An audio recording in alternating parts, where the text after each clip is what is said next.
invited speaker yang akan bicara di sini, yang kemudian disusul parallel session. Di hari ketiga, mohon maaf, di tanggal 24 juga akan sama, ada invited speaker yang akan bicara dan ada disambung dengan parallel session.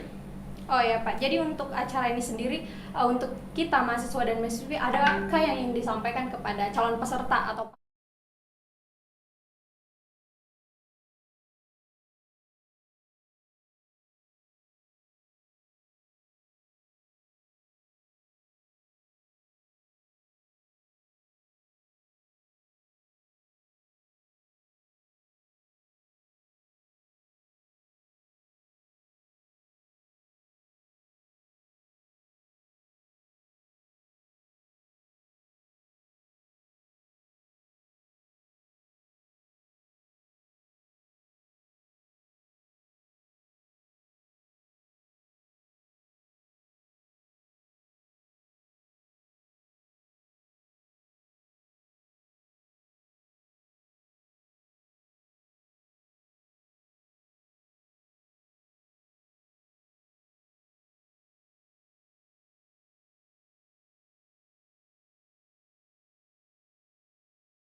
Hello, testing.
Okay.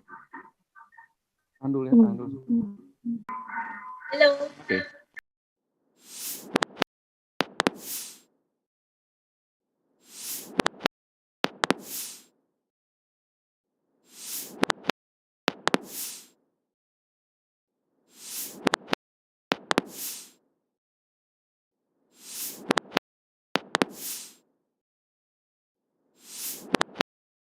The disturbance, allow me to read the terms and conditions for today's workshop.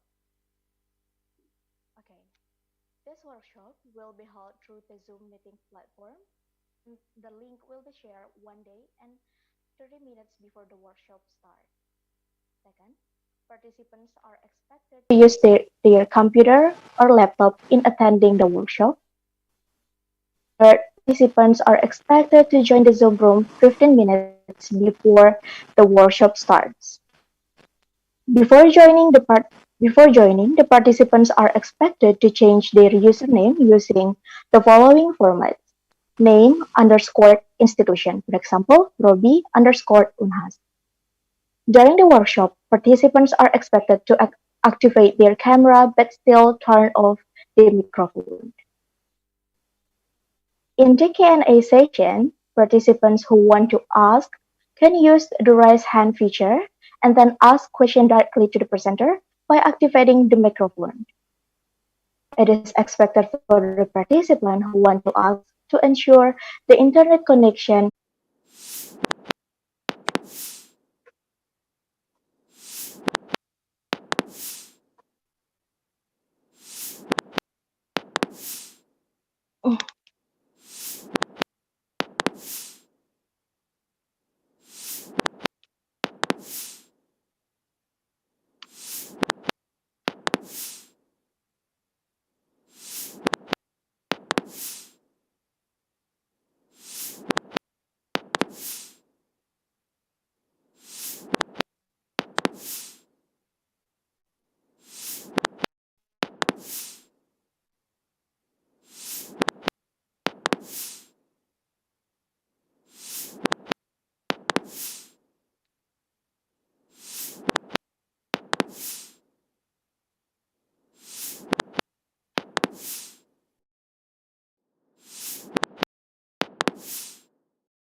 Excellencies, distinguished guests, participants, ladies and gentlemen. Assalamualaikum warahmatullahi wabarakatuh. Peace be upon you. Good afternoon, and we are delighted to you welcome to Hasanuddin Global Conference on Social and Political Science 2020, which is held by Faculty of Social and Political Science, Hasanuddin University. My name is Indra as the moderator for today's workshop. This event is a place where undergraduate students could critically observe and respond toward the political and social condition in the COVID-19 pandemic era. Beside that, this event is held to widening and strengthening the relationship and networking of the international students from countries all over the world, such as United States of America, Netherlands, Thailand, Malaysia, and other countries. Funding is encouraged to be sharpened towards the responding the political and social condition of the COVID-19 pandemic era that could be lead to a creative and strategic solution. Excellencies, participants, ladies and gentlemen, we are now going to listen to the opening speech delivered by the Vice Dean for Economic Affairs, Research and Innovation, Faculty of Social and Political Science, Hasanuddin University, Dr. Phil Sukri, PhD. Time is yours.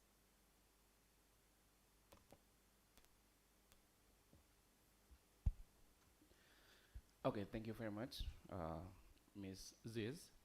Uh, okay, on behalf we aim the Almighty God for the blessing, so that we can gathering today to attend the scientific paper writing workshop as part of Hasanuddin Global Science Conference on Social, which is held through the online method. Actually, this activity was originally planned to be carried out offline or directly, but due to the current COVID-19 pandemic conditions, we decided to hold it online. It is part of our desire to involve in effort to break the chain of potential spread of this virus, while we still could make any sharing knowledge. Even though it is carried online, but we hope that it will bring great benefit to all of us. Dear speaker, Faculty of Social and Political Science, to provide space for larger students to get knowledge and experience in writing scientific papers is an important aspect of being a student in a university. Apart from that, this activity is also as part of the support from the faculty and university for student activities where it could go internationally. It is also addressed to support Hasanuddin University policy toward a world-class university. To today's activity, we hope that there will be sharing of information, knowledge, and experience from the speakers to the participants, which will later encourage the rise of alternative tools for development of knowledge from students, especially in producing scientific papers. Because of that, I represent Hasanuddin University and Faculty of Social and Political Science to thank to Dr. Candidate Nur Azura binti Arrahman MA from University Utara Malaysia and also Dr. Candidate Andi Ahmad Yani MSc from Hasanuddin University to please share their experience with all of us. Last but not the least, I would like to welcome all participants who come from various universities who join with us today in this valuable event as the social and political scientific. I hope we can enjoy this whole series of activities well and get the best benefit. Please enjoy the workshop and knowledge transfer process through this activity. May God bless us. Wassalamualaikum warahmatullahi wabarakatuh. Thank you.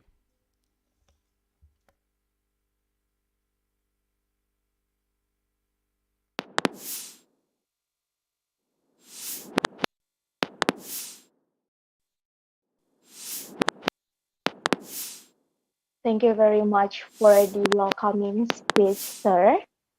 And now we are moving to the most excited session, which is we are going. I'll going to introduce the speaker for today. So today we have two incredible speakers who will share their experience on writings and how to make it work. So to all the participants, I suggest you to please absorb all the information as much as possible so that you won't regret in the future.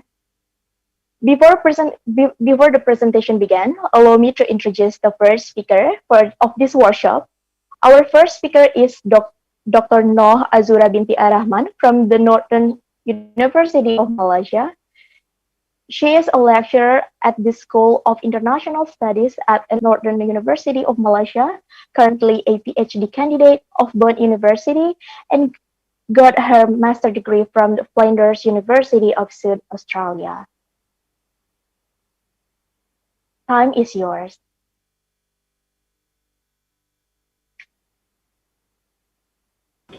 All right. Thank you so much, Bu Indi. Pertama, and hello students. I think I'm not sure whether there's any academicians joining us today, but allow me to just introduce myself for a while. And I'm allowed to share my screen, right? Hold on. Okay, and Yes, you can share your presentation and screen. okay. Yep, I'm doing it now. Okay, while waiting for that. Alright, so selamat siang, selamat tengah hari, good afternoon to all. And my name is Nur Azura Abdurrahman, and I'm a lecturer for School of International Studies at University Utara Malaysia. In the School of International Studies, we have two departments, and that is International Affairs Management, and the other one is Department for International Business. So these two departments are actually situated in one, we call it School of International Studies, or the short term is SOIS. Okay, and I'm currently a PhD candidate yet to complete. I hope, please make a dua for me. I hope to complete very soon. And I graduated in my Master of Arts in International Relations at Flinders University. That was way back in 2007. And I'm actually the alumni for University Utara Malaysia, and I took the Bachelor of Affairs Management in UUM. And now I'm teaching the students here. So I'm so glad to serve back to the university. And I've been teaching for 13 years in UUM and undergraduate level, and supervising practicum students, supervising their academic research papers, you know, and numbers of research ongoing, and also my passion also is also to make some innovations in the way I teach political science itself. Okay, because I don't want to stay a conventional style like face to face, and now we are moving to a more digital era, and that is why I'm taking the advantage of this pandemic on learning as much as I can on how to innovate, on how to improvise ways of teaching, and the way of I deliver materials to the students.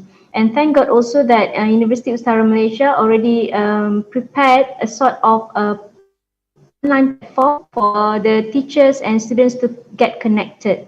It was not only during this pandemic, it was way back in 2014 or 2012, if I'm mistaken. But during this pandemic, the usage of this online learning is very much intensive. And I was I was invited as an interactive digital learning and learning courses, in which I also teach other lectures on how to do in digital learning, sort of like using test teach blank space, if you have heard that, Padlet, what else, Biteable, or anything that using videos for presentations, etc. And I also was invited on academic writing for undergraduate students, and I focuses on how to avoid plagiarism in students' assignments. And my research interest, actually my background is I write my PhD in Parliament Studies, okay, and I love to read reports on political, writings on political theories, and also innovation in teaching and learning in political science, okay. And I think I'm not sure. I think I have 1 hour and 15 minutes if I read the schedule. just bear with me because I have about 80 slides. I'm not sure whether it's going to take you very long to sit down and listen, and I will skip a few examples because in this learning international, we call it actually academic writing. No? Actually, it doesn't mean, I think the title itself, we put it as international because we want it to be in 100% in English. I think because English is the international language that is well usage of the now. So we call it international academic writing because we are going to write it in English and publish the journals or etc. No?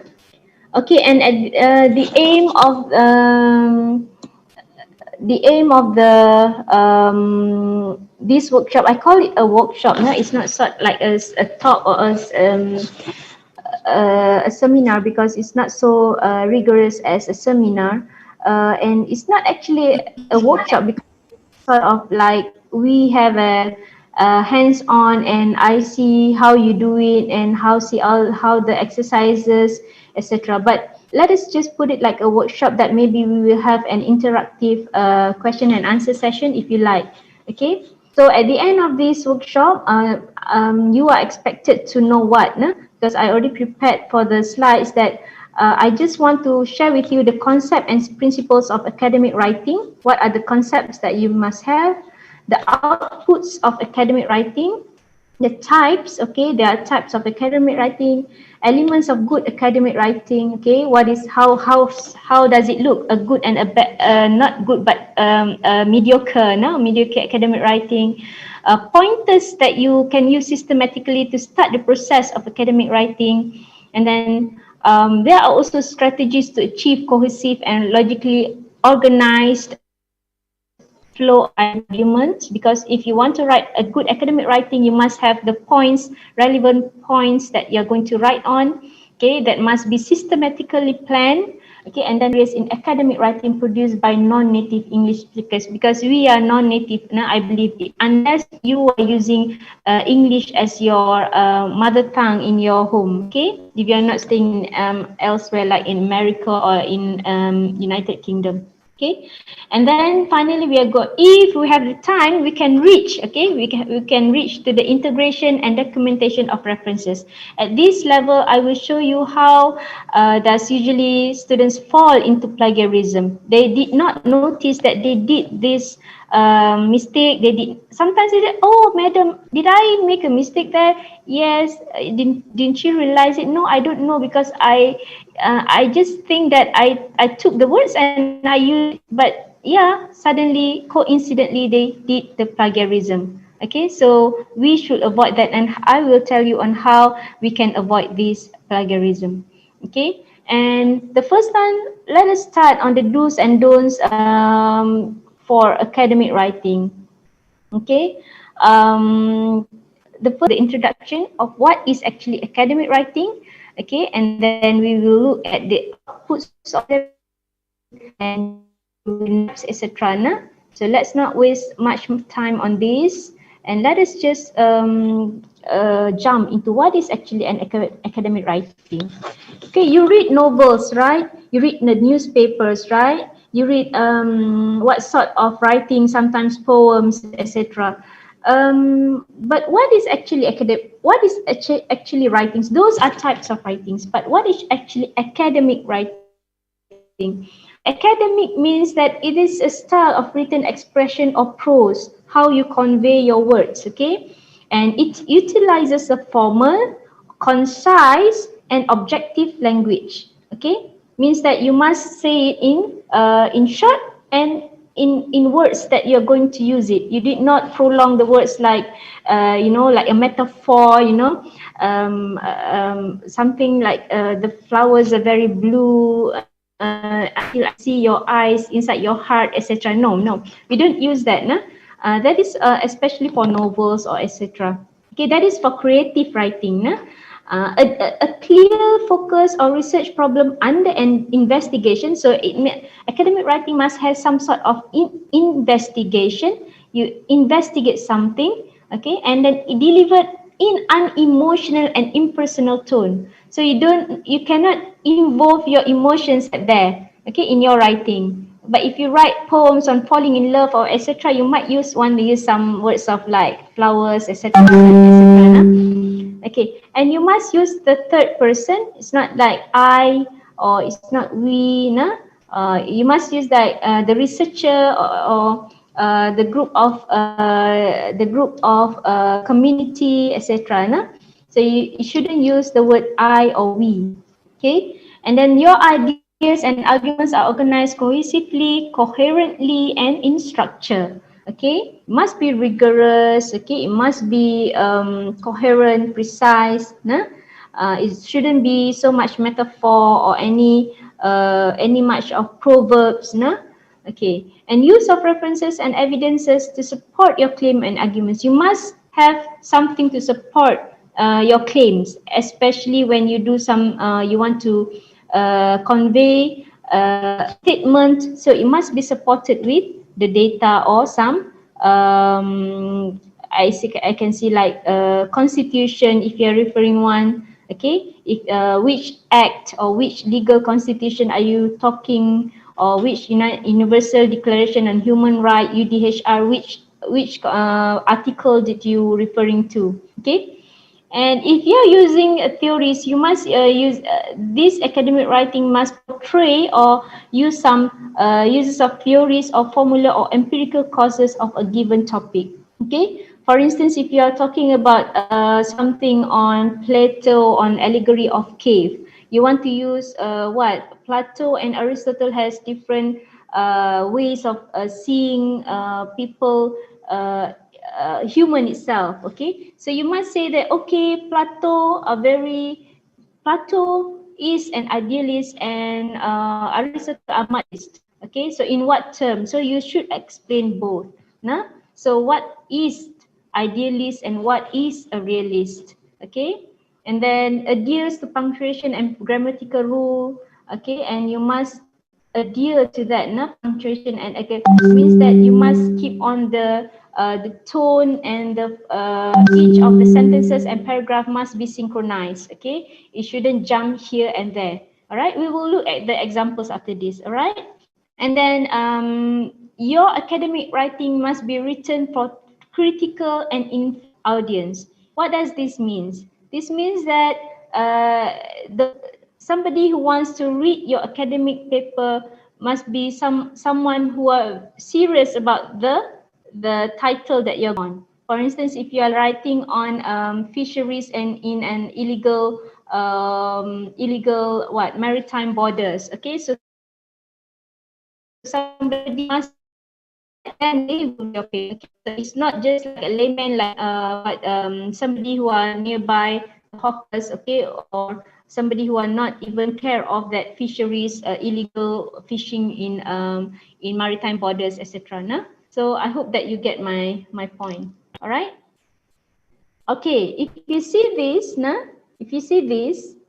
informal writing versus formal writing. Okay, if you see this, on the right hand side, you can see that so much conversation between persons, and on the right hand side, you can see there are some chart or figures on distribution of types of between. This is an experimental paper. So definitely when we look at this, you can know that on the right hand side is a formal writing compared to the left hand side is an informal writing. It looks like a novel. Okay. Okay, I'm not sure. I think many of you have read one of these, okay, the famous one. I think Dr. Supritama once mentioned me, Lima Negeri Lima Menara. This novel is very famous. Okay, and yeah, I also watched Tenggelamnya Kapal Van der Wijk in Malaysia, a very famous Indonesian movie. Okay, all of these types are not an academic writing type of, because these are the novels on informal writing type of reading. Okay. Okay, academic writing in your context, what is it? As students, I'm talking as students. Okay, writing undertaken at university in which students demonstrate ability to read, think critically and to interpret and present ideas in relation to the goals of the writing task. Okay, this refers to what your lecturers give you. If you are given a task, an assignment, journal writing, or an essay writing, so you should take it as to interpret and to present your ideas. Okay, for instance, if you're given a journal review, one journal, so you will review the journal, but of course you will have to use your own words in order to convey the messages from the journal. And then you must also have your own ideas on how to interpret the main ideas from the original author. All right? And then to communicate your view on a topic effectively, okay, I have a grammar error there, okay. It is compulsory for you to read extensively and widely examine facts and close opinion and opinions closely. And this will enable you to view ideas, okay. So you must read other relevant journals if you're writing journal reviews, because you want to have ideas on the topic. I can give you one example. If you're given one journal writing journal to review, for instance, like from Plato Allegory of Cave, okay, you can always review other people's writing on Plato Allegory of Caves in order for you to understand more, to review more, and to get what are the things of Plato Allegory of Caves. Then in the end, you give your own perspectives or ideas from the authors that you have read using your own word. Okay. And then finally, your written assignment will be the medium through which your lecturer will be able to examine and judge the quality of your thinking. So by that, if you write the journal review accordingly to the original author, but conveyed using your own words, and you read other people's or other scholars' writings on Plato Allegory of Cave, and you convey it on your own words, then you give your opinion. That means that you have the opinions and analytical thinking from your own side or your own perspectives. And that is a bonus that a lecturer can read, that you are doing an extra work in order to understand the journal. Okay? So next, okay, examples of academic writing output. What can be derived from an academic writing? What can we call it? No? A monograph. Okay, you can see there, no? Book, policy paper. Student written assignment also can be read as academic writing. Okay, because if you are having case study report, research proposal, book or article review, literature review, paper and research project report. Those are those categorized as academic writing. Okay, next. And types of academic writing, we have here specific language and prose and features. One is the way of the descriptive of the insights, the content. Okay, and then here secondly you have an analytical, that this is the most common, and it can recognize facts or information into parts and types and groups and categories. Okay, and also it must analyzing, contesting, compare, and examining something. Okay, and also and academic writing must also have this element of persuasion or persuasive. Okay, how to be persuasive? It is a combination of analytical writing and your own point of view on topic. Okay, you must have your own original thought in the academic writing. And you also use a source of evidence to support your point of view argument. And then you discuss and you evaluate. Okay. And finally, types of academic writing also is that you must be critical. Okay. And this is common for postgraduate level or final year undergraduate level. At this here in UM we call it in School of International Studies, students are asked to write the academic research paper, or we call it the ARP, okay, and they have to present a sort of like a dissertation, okay, and the maximum pages is 100 page, okay, and each lecturer will be assigned to have like three students to supervise for three students equivalent to one lecturer. Okay. So I have for each semester I will be having like 3 to 4 students to supervise on this ARP paper. Okay. And you can see here, okay, these are the examples on how you can see sort of types of papers, academic papers. The descriptive type, the analytical type, the persuasive type, and the critical type. Because you can see also a descriptive type and this critical type, it has like 50% difference in words, wordings. Okay. And sometimes say that okay, your assignment is thick, okay, sangat tebal, but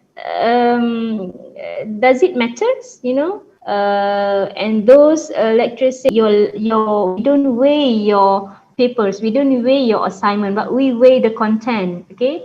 But conventionally, the old, not the old, but previous years, okay, during previous years, they said that no, we will read the content, because sometimes at this time, the insights or the content of a, a thesis or an academic writing, this does not perform to exactly to the title, okay, because it can be like misled or mistracked of the objectives of the okay.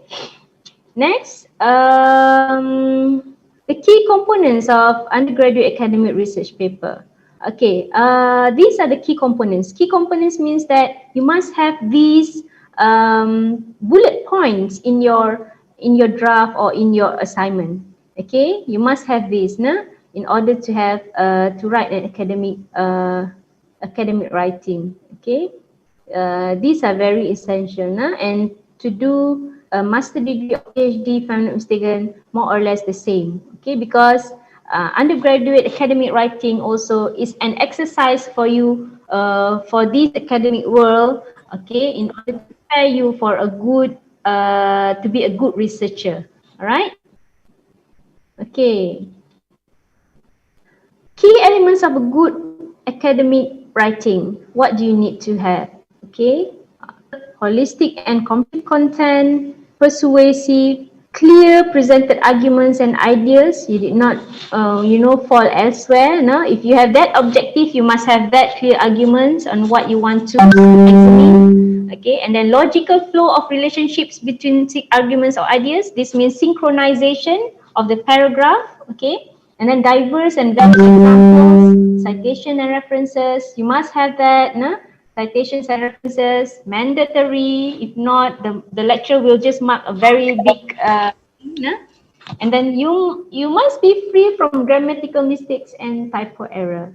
As for me, I'm very much concerned also on if you send the assignments or academic paper, if you did not even justify the lines, sometimes students forget that, to justify the lines on the right hand side and the left hand side. That is also a big question mark for me, because, and I also give a mandatory for students, please don't submit your assignment or academic paper without table of content. That is also mandatory. If I even put it in guidelines that if you leave the table of content, unless it's general review, if you're writing academic or assignments, you must have table of content. That is mandatory.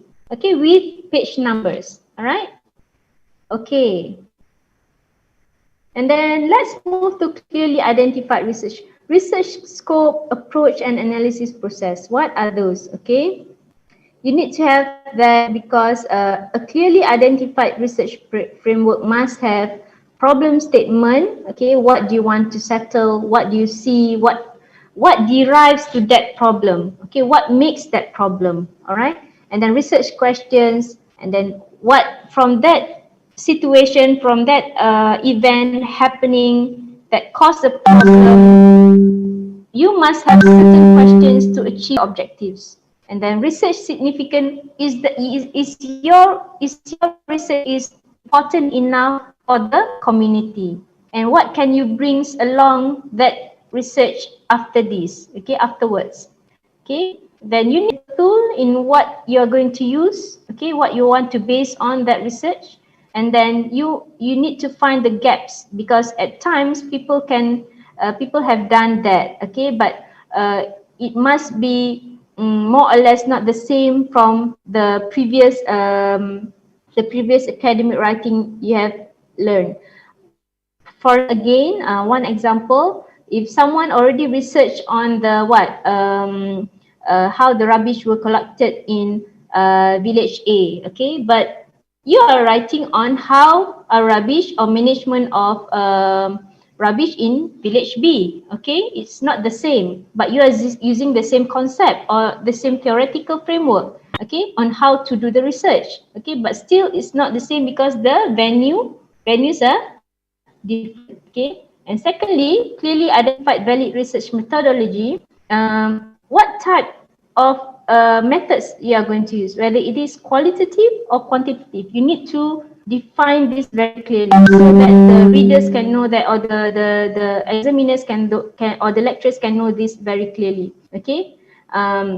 You want to do just a secondary data interview, etc., or you would like to use some software, as make it quantitative, quantified, okay, whether you can count, okay, significant or non-significant, etc., with data to prove it, okay. An analytical approach is that how you do this, how do you present the research, okay, whether you will do an in-depth or just in-depth interview, or maybe you would like to use like a focus group and then you will analyze the data and present it, or you would like to compare it with other villages, etc. Nah? And types of data, also primary and secondary data, you need to convey this, or you need to inform this very clearly in your research, okay.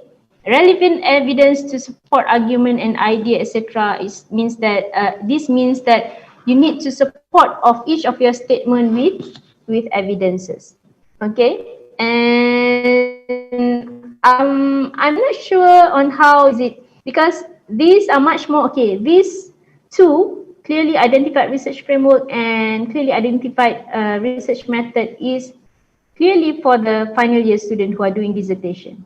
If you are doing a normal assignment, I don't think so these two you need to do, nah? But at least you must see that some theoretical framework, or look at what are the assignments, type of questions or type of task given to you, okay.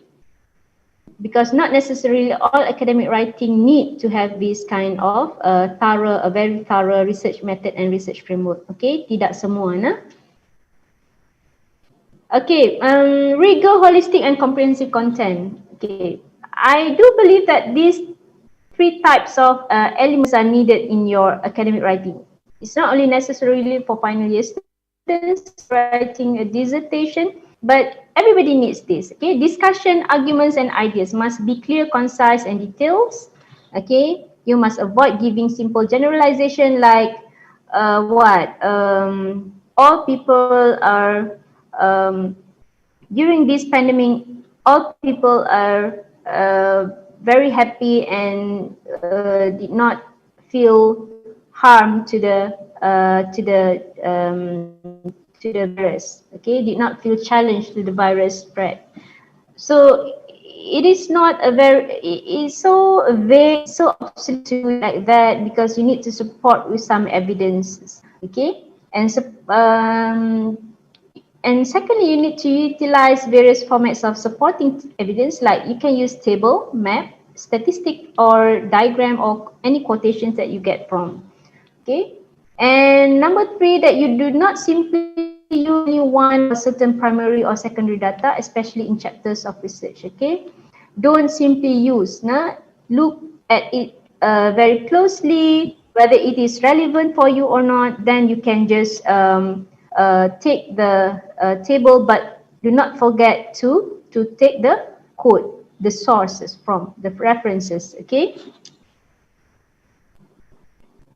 Okay, these two are the examples. You can see, okay, on the left here, the Organization of African Union. had significantly achieved a great deal in the liberation struggle of African people. Okay, and this is trying to convey on the struggle of the African people, okay, etc. And this here on the right side, it's supported with some views from Jonathan, okay, and some views from May, Stewart, and Porto, etc. So all of these are showing the differences between how rigorous you are. Okay, means that compared to the left one means that you do less reading than the right hand side example. Okay, I hope you get me, Okay, look here, which one is the best actually if you read this? Of course, from a simple view, you can see that the left hand has writing than the right hand side. Okay, of course. But when we read, closely, we read carefully. Of course, yes, it is true that the more you write, and we can see these simple references attached here.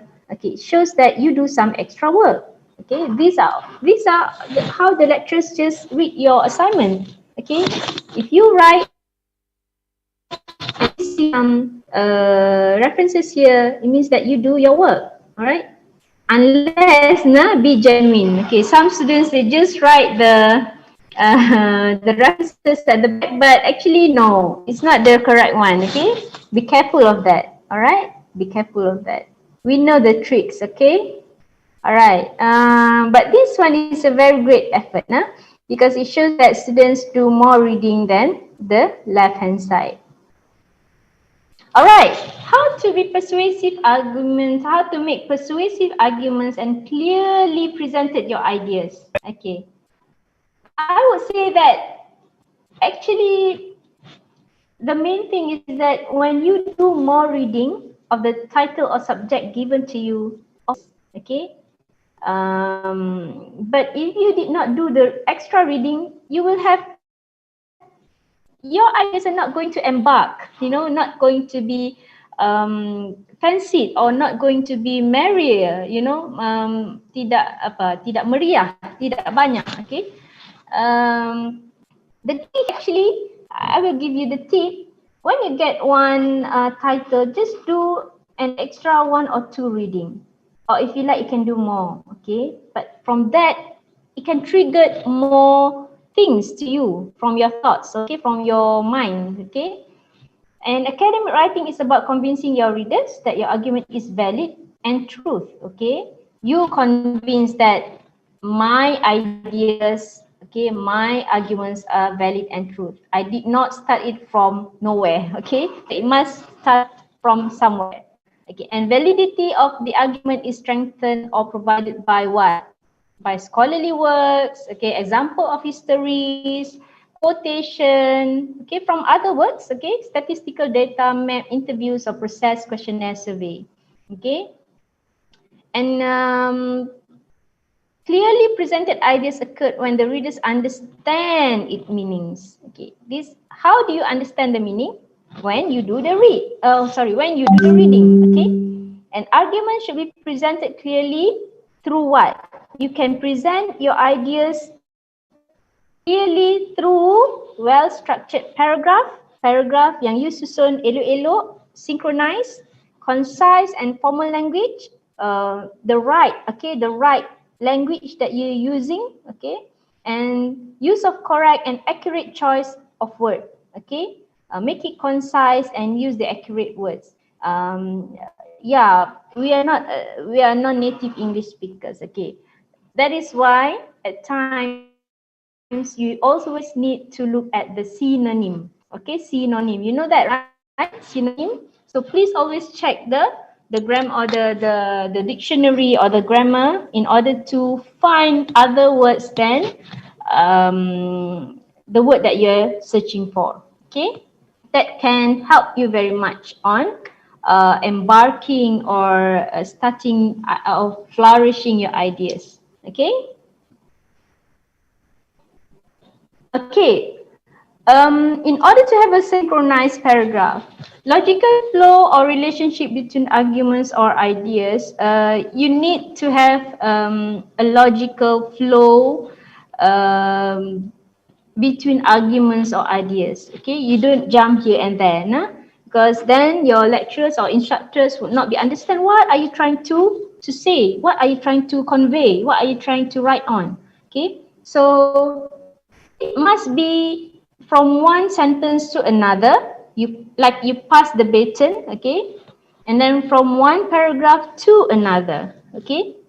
And each individual paragraph should have a topic sentence, okay, topic sentence. We will look at what is topic sentence after this, don't worry. And you guide the readers on what the writer intends to discuss, debate in that paragraph. It means like you are telling that, okay, we're going to a supermarket. First, you will look at what you will arrive at a junction, and then if you go right, you're going here, and you go left, you're going here, and then you are going to see one big signboard, etc., etc. So it's like a guidance, but you write it in your academic writing, okay, in order to come to your point. Okay, and then every individual paragraph contains similar theme or topic. If not, it will create confusion to reader as the paragraph has diverse themes of topic. So don't mix everything in one bowl. Okay, that is the tip. Nah? Don't mix everything. If you have many ideas, it's such a waste in one paragraph because it will flourish. It will just berkembang if you put it one by one. Okay, if you do not have any ideas, just write it in one sentence and then leave it there, because you will embark the ideas when you read more on that one simple idea. Okay, don't waste your so much worth ideas in one paragraph that make it looks like in Malaysia we call it rojak, nah, rojak. Okay, I don't know whether it's in Indonesia. All right. Okay, let's look at this one. Which one is the best? Sample A or sample B? All right. So here we'll talk about International Fisheries Instrument contain reference encouraging states to adopt the use of environmentally friendly fishing gears and methods. And then the problem of piracy, robbery against ships, etc. Nah? There are so many piracy cases in Malacca Straits, illegal mining, activities by the Chinese. Vessels are so rampant, etc. Other major areas affected by people smuggling occur in the Gulf of Aden. Okay, let's move to the right hand side. Okay, you see that it is the same there. Okay, but okay, it added the FAO Code of Conduct on Responsible Fisheries. For example, you see, urges status to prohibit the use of fishing gears, etc. And this includes some Kelly 2013, and then it also include the chapter 17 of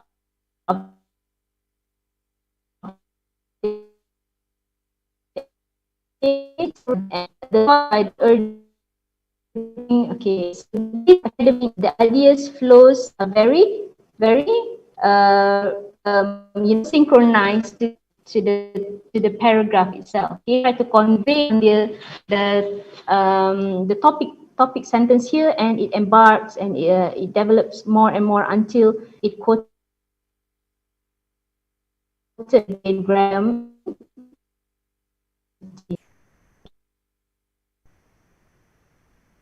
Diverse and examples, citations and references. Okay, ideas should be properly supported by evidence or cited reference. Okay, if you have ideas, yes, don't make it in one bowl, don't make it rojak. Okay, you can always put it in one paragraph. If you don't have any continuing sentences to write, just wait a while, just be patient, leave it there. Okay, then you will come back to it after you do some more reading. Okay.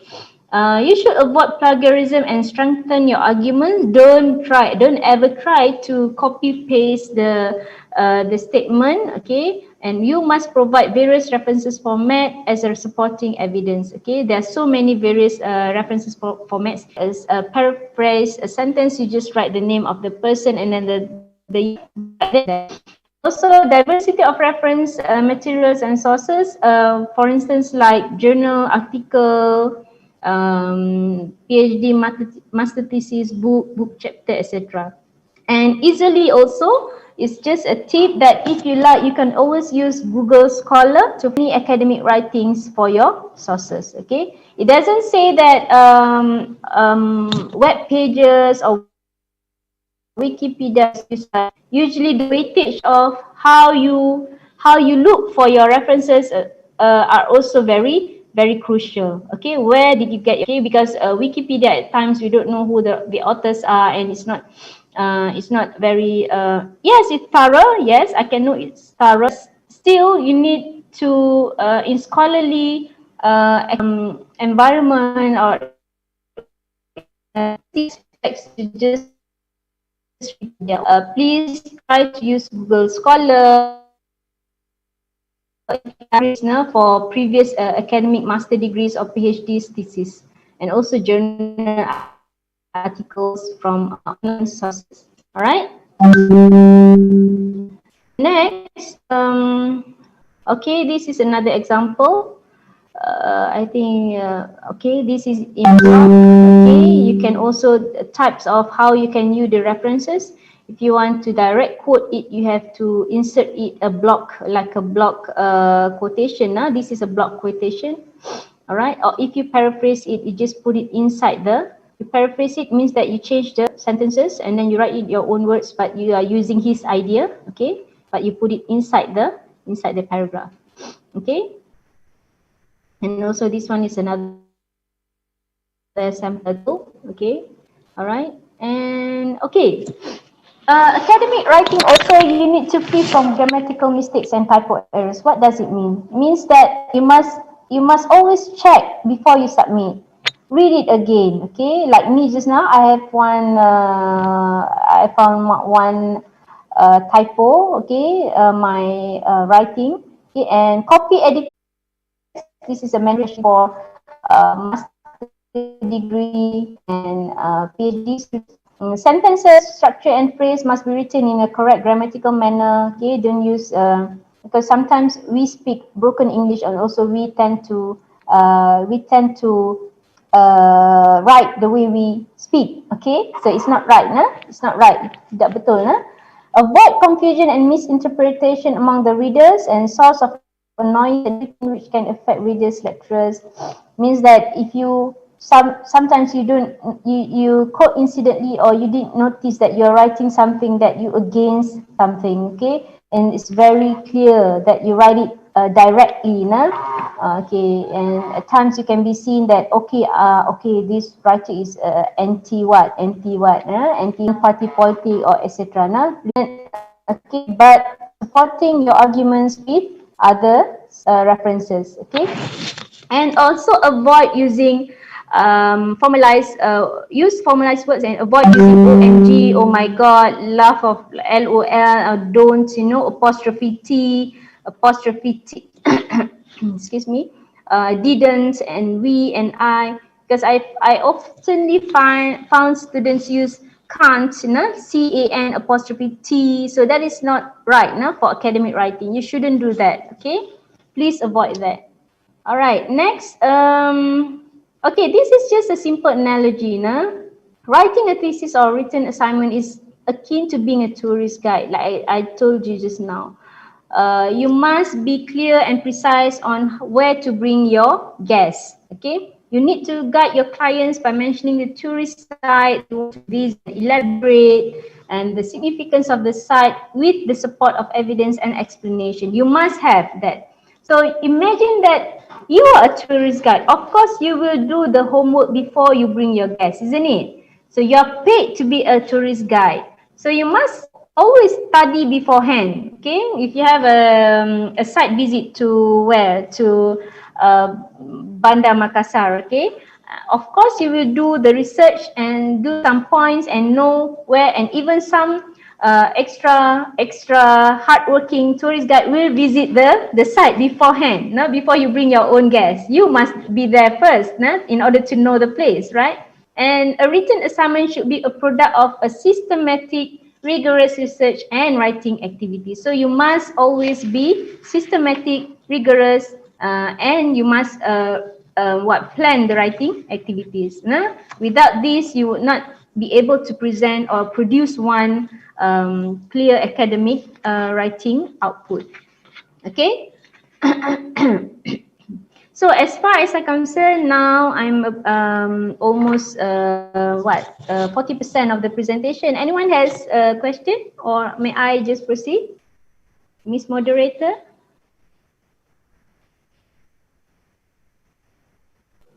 Or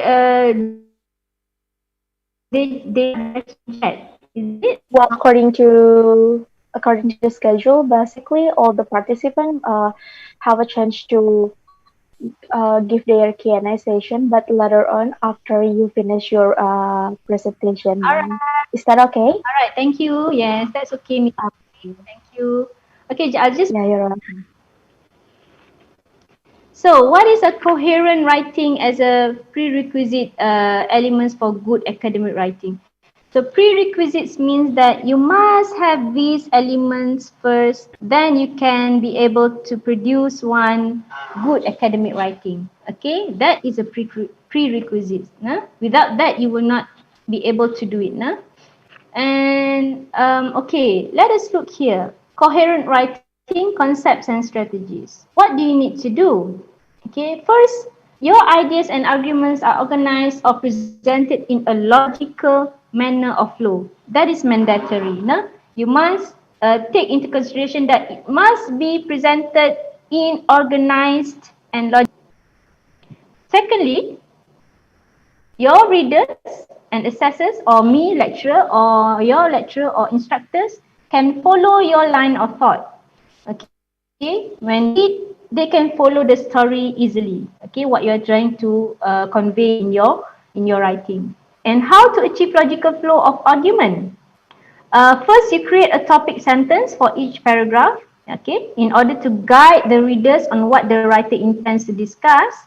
An individual paragraph contains only one or similar theme or topic. Remember that I told you not to put in one bowl, not rojak.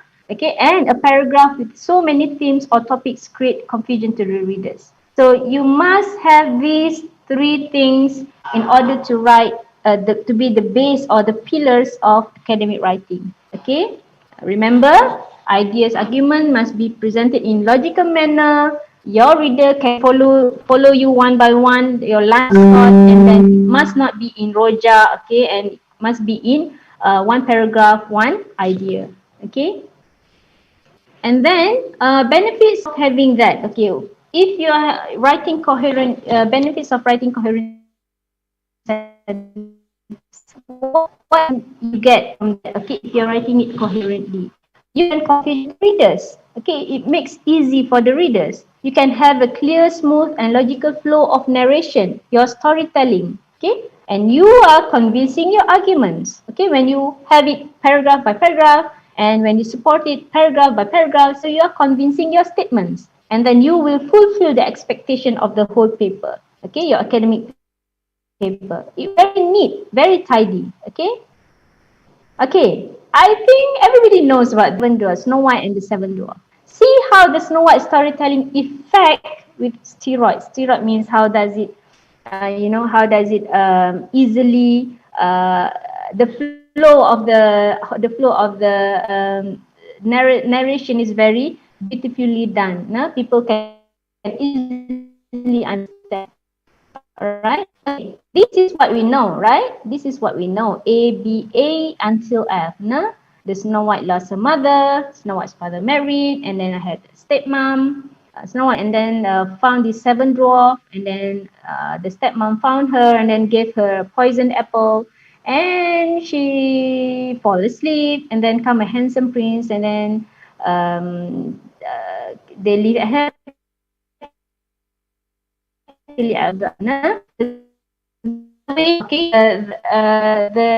they presented the narrative or the narration of Snow White, okay, step by step, paragraph by paragraph, in order, synchronized and continue. Okay, what happened if it is like this? Snow White lost her mother, Okay, that's a start, a good start. And then sometimes just suddenly a hand would not understand how come there's suddenly Snow White fall asleep. Okay, after she lost her mother, we don't know the part that she ate this poison apple, isn't it? So that could be for the viewers, okay, of this film. So we can relate this, nah?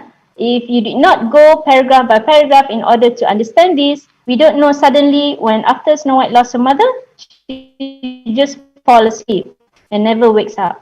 Okay, but actually she ate an poison apple. Okay, so that is the importance of you to write your ideas. Okay, logical manner for the readers to easily understand you, and then put your ideas paragraph.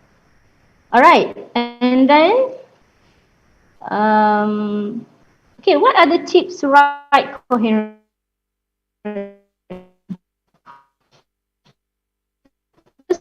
Simple things.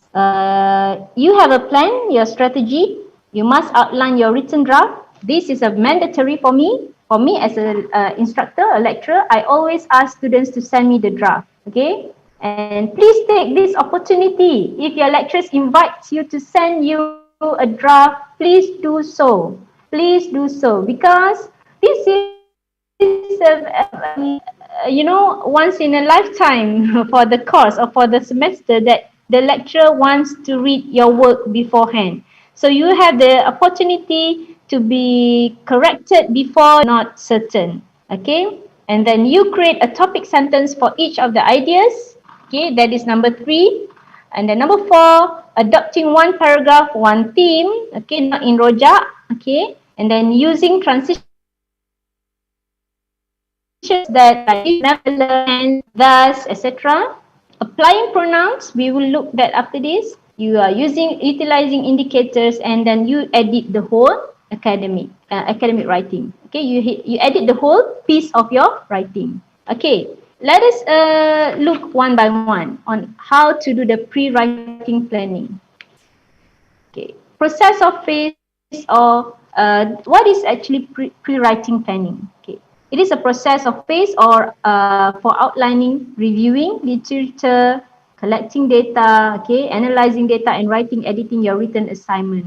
Okay, so you must have these pre-writing planning or the strategies that you are going to do what? Okay, what type of research, what type of data that you will be using, what type of method that you're using, what are the problem, what are the literatures that you need, and then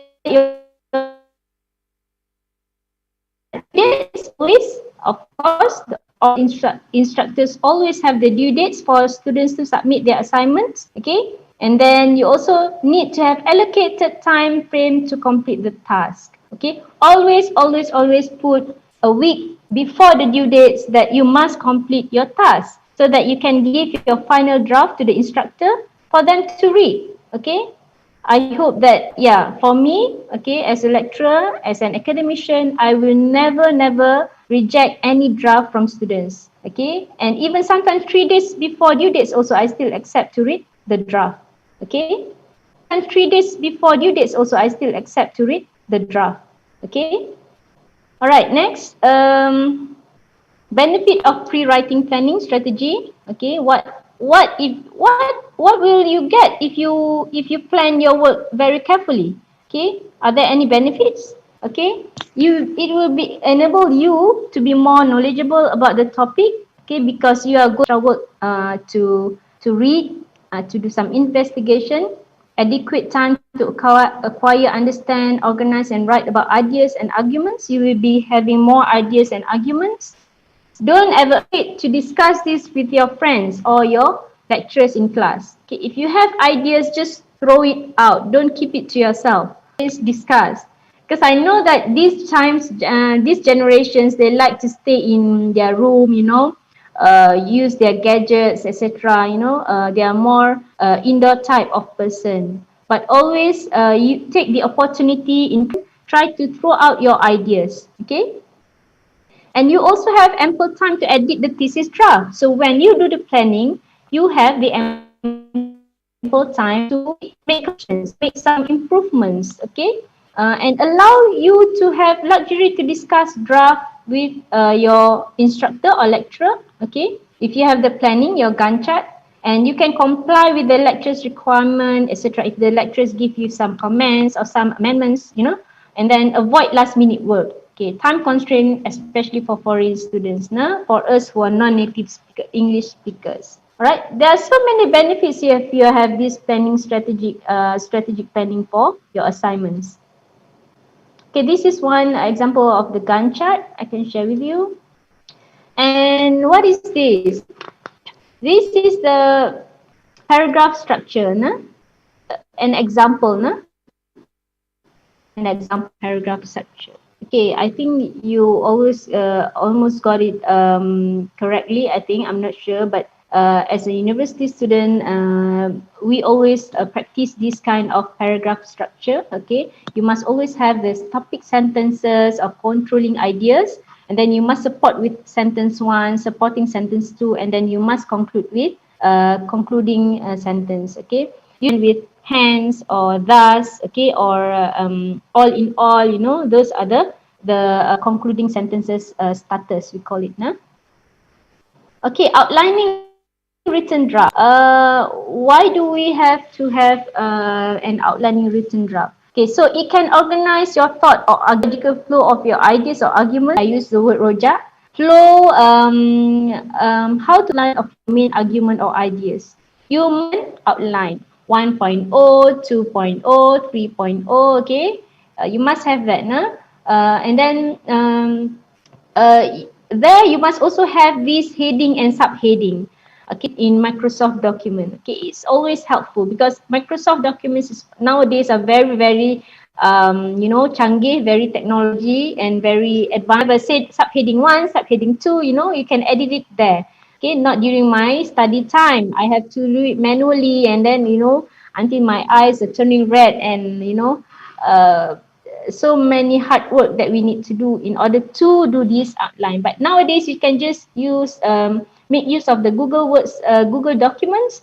Okay, before doing the outline, avoid cut and paste, okay, or ideas or sentences from outside sources or scholarly works. Okay, try to not to do something that will make you fall into plagiarism. Okay, and this point also you can at this drafting outline also can make you fall into plagiarism. Okay. Next, okay, this is just a simple example. Okay, so many things here. I will show you a simple version, a simpler one. Okay, there you go. Introduction, heading A, heading B, and then you have your conclusion. All right. But you must have these things. Main idea 1A, main idea 2A, main idea 1B, main idea 2B. Alright, that will give you more simpler version for you to write on. You must have this before you start writing your work. Okay, because without this, you will start nowhere, you know. You have so many ideas, but if you did not plan your ideas in this type of outline, okay, that is why you end up your ideas with a bowl of rojak. Okay, we don't want that. All right. Okay, and this is an a bird eyes view. Okay, you can see I make a sort of you know, right and left and right hand sort of view. You can see here the actual example, no? Characteristic of Cold War we have here, and then the date here, and then what are the insights or what are the contents under the characteristic of Cold War that you want to write on, and then the characteristic of World War II, what are the insights or the arguments or the ideas that you want to write on. All right. Okay. Next. Okay, this is just another example, I think. Organizing the paragraph, okay. You can always look at this after this. Okay, and again, another example for outlining your draft, okay, your academic writing paper. Okay, you have here theoretical framework, you choose neoliberalism theory and collective security. So you need to explain it, nah? Because in under this title, okay, African Union organization or whatsoever, you want to use these two theoretical frameworks. So you need to write on this, and then probably here in the conclusion of theoretical framework, you will say that okay, I will use neoliberalism theory in order to justify the African organization from what perspective that I see this theory is the most relevant to my study. Okay. All right. So here now we come to the mind mapping or idea webbing. Okay. You can always use kind of mind mapping, idea webbing or fishbone. Nah? Fishbone, sort of fishbone. Nah? This is one example. Okay, you can always make a draft or jot down, just scribble down your papers before you start outlining your draft. You can always start with a simple scratch on your piece of paper, scratching ideas. Okay. So this one also a fishbone type. Okay, you want to talk about leadership. Leadership, convincing what, faithfully what, righteous, focus, capable of what. Okay, so these are the fishbone type.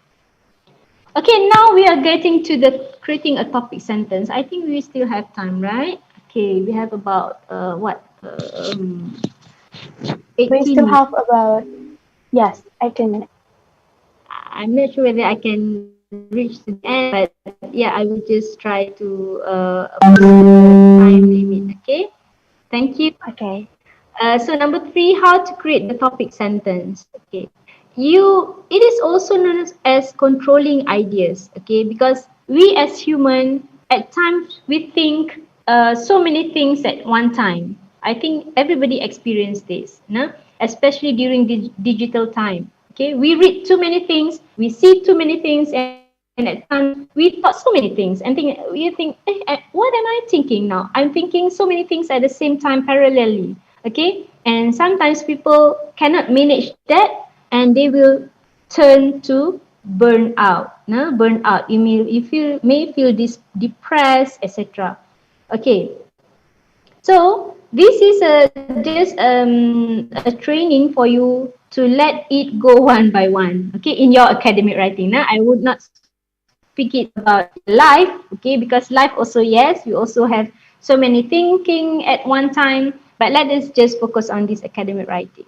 Okay, in order to have these controlling ideas, okay, all of these thoughts must be put in order. Okay, must be organized, or not it will be a very chaotic for you. Okay, you found in the first, second, or last sentence in paragraph this topic sentence. Okay, it can be found in the first, second, or last sentence in paragraph. You will guide the readers on the type of argument that you are using, theme or topic to be discussed within a paragraph. Okay, and then readers can predict what will be discussed or analyzed in the paragraph. Okay, because if you're organizing very beautifully, so the readers can easily know what you're going to convey after that, nah? Step by step. And then and you made up general statement, but the topic sentence generally is not sentence directly cited from reference sources. So it must not be you cite from somebody's, but it must start it from your own words. Okay, a topic sentence must not start from quotation or references referring to other people's idea. Okay, please don't do that, nah? And in John 2013, he asserted that, for instance, now piracy is a problem in the Gulf Eden. In addition, Samantha argued that no, okay, this is not a very good topic sentence. Okay, let us look at example 1. Okay, how can we see the topic sentence? Here is the topic sentence. The most important problem in our city is its poor public transportation system. So this is the topic sentence that you're going to start ideas from. Okay, you want to write on the problem of transportation system. Okay, how that bus buses or the taxis came late, etc. You want to analyze on that. But how are you going to to start the sentence? So you make a topic sentence. So you make it a general one. Most important problem in our city is its poor public transportation system. And then you have these supporting sentences, okay, like sort of a research or supervision that had been done, that you know that the taxi will arrive at 7:45 and 8 o'clock. Around that time, you make the supervision, you recorded the thing, etc. And then it must be concluded with one conclusion. Okay, in order for people to get their destinations on time, people must allow for waiting time at the bus and taxi stop. So this is the conclusion for this conclusion sentence for this paragraph. Okay, and let us look at the sample, the other sample for topic sentence in colored. Okay, this like I told you just now, topic sentence can also be at the end of the paragraph, not necessarily at the beginning of paragraph, or not necessarily to be the first sentence of the. Okay, a suitable example, okay, to write it like this. According to John, cases of murder, I told you that we should not start. Please don't practice to start a topic sentence with something. So you may start like this. Based on the available statistical data, the certain, okay, you make a something and then you support with John's argument, okay, or John's contents or John's ideas. All right. Okay, this is too much. Okay, I think I'm running out of time. Let us just skip these examples. Okay, I hope that you can read the slides after this. All right. Okay, how to adopt one paragraph, one topic, or one ideas, or one approach. Okay, how to do that? Make sure that the topic or theme in a paragraph is consistent. Okay, only one theme or idea embedded in one paragraph. Okay, 2 or 3. Do not confuse the readers with too many ideas or themes in a paragraph. Consistent of theme helps the readers to understand the meaning in each sentence within the paragraph. So you must know to cook or to what? In order to fry an egg, you need to do that first, and then what? Neat and tidy, more coordinate. All right? Okay. Wow. Now I'm in Indonesia, you see? All right. This is to show you wrong way of nah? Out of sudden, students introduce this. This is not the right way on doing it. Okay. You see, she or he wrote, while in another article it mentioned that number joined in of Indonesian islands is 17,499. In Michelle, it is estimated that in Indonesia is 18,108. Etc. This shows that Indonesian archipelagos are diverse, etc. Okay, and then jumped to this map. Okay, suddenly, okay, without notifying that there. All right, without notifying. Okay, and then you see at this number, at this example. Okay, you must put something map 1A. 1 bracket A. Okay, so this is do it. And then you must name this map 1 bracket A Indonesian archipelago, where it from. Okay, compared to the previous one just now. Okay, you see the previous one does not write anything, right? Okay, not any map, doesn't name, doesn't have the source. Okay, compared to the next one, you see it's a better view, right? Must write C map 1A, you name the map, and then you put the source. Okay, guys? Okay, and then I think I will skip this, and then editing the draft. Okay, I still have a few numbers of slides for you, but I will, in editing the draft, you need to draft in the story for a while. Okay, and print the draft for editing purposes and ask your friends to read the draft if you have the time. But if you're not, you can just always ask the instructor to read it for you. Okay, clean up any grammatical and typo errors and discuss Okay, so you must okay before you hand it over to your lecturers. Okay, and what are the common mistakes in academic writing? Okay, let me just this. Repeatedly stating full title of acronym. Did you remember just now the MPPPP? Okay, repeating using the full acronym. You just need to introduce it once and then you use the abbreviation and then you keep on using the abbreviation until the end. Okay, you don't have to repeat it in full. And failure to mention the reference source either in the main text or bibliography. You forgot it to put it in your references or bibliography at the end of your academic writing. Okay, if you have cited John in chapter 2, so you need to mention John, look at him. You already quoted his format throughout the paragraph. No, please be creative. Find other sources that can support the John life. Okay?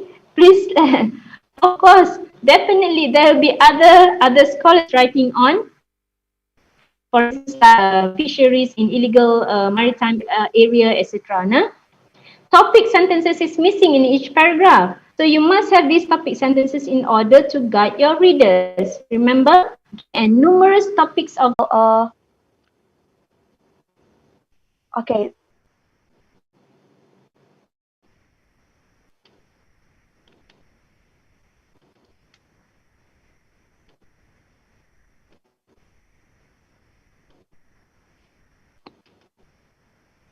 Okay, I will give the opportunity to the students. First, Jalur Rafli is that support our ideas, and so far we should also cite the opposite from our ideas. Thank you. okay. Thank you, Rafli. Yeah, thank you, Jalu Rafli. Yes. Okay. I can understand that each research has its research objectives and research questions.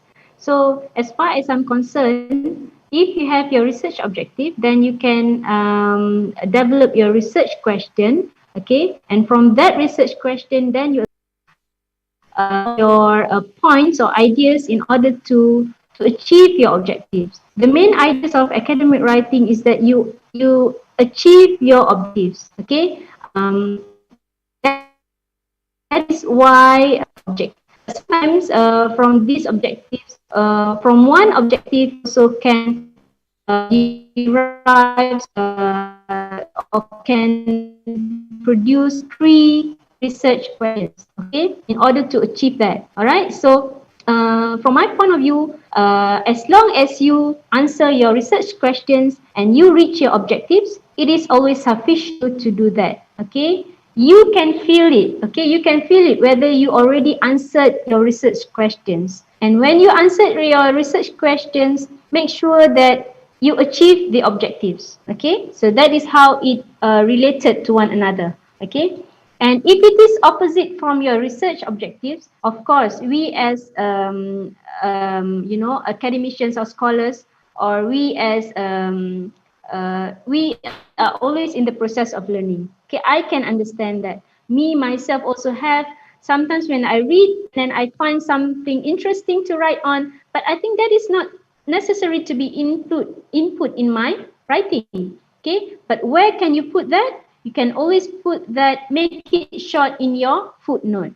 Okay, for extra reading in your footnote. You can always do that in your footnote. Okay, again, I emphasize to you. Okay, but if you want to incorporate it in your paragraph, you must justify why does it related to your study. Okay, if you want to incorporate it in your paragraph, but if you don't want to, and if it doesn't relate it at all with your paragraph, but it is to write on or to inform your audience or to inform your readers in your footnote, but make it short and concise. Okay, roughly, am I answering your question? Yes, thank you very much. Yeah, All it's right. answering my question. Okay, thank you. Bye. Okay, thank you. Thank you very much for the question, Jalur Rafli. Next is Rin Khairina from Unhas. Okay, thank you, moderator, and thank you, ma'am, for the presentation today about academic writing. And as an undergraduate student, we need to know the art of do academic writing. I usually do paper as my task. So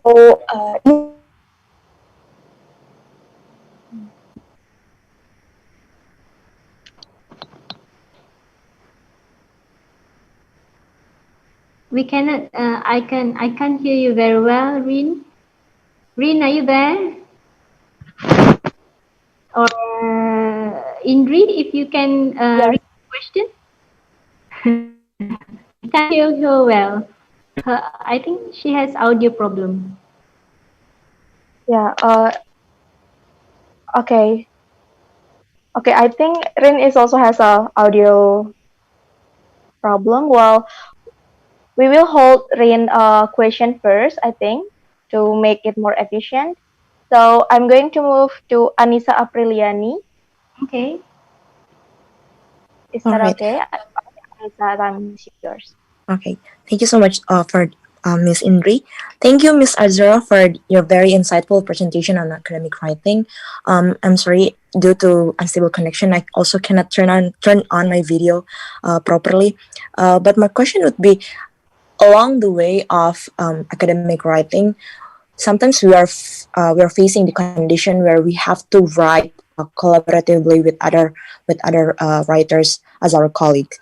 Now, in answering the research question, sometimes we already have the same perception but different train of thoughts in answering the research question. So when we're in the step of combining our part of writings, um, the writing is not that coherent as we would like it to be. So, coming from your perspective and your experience, how do you think it's the best method to collaborate writings coming from different train of thoughts?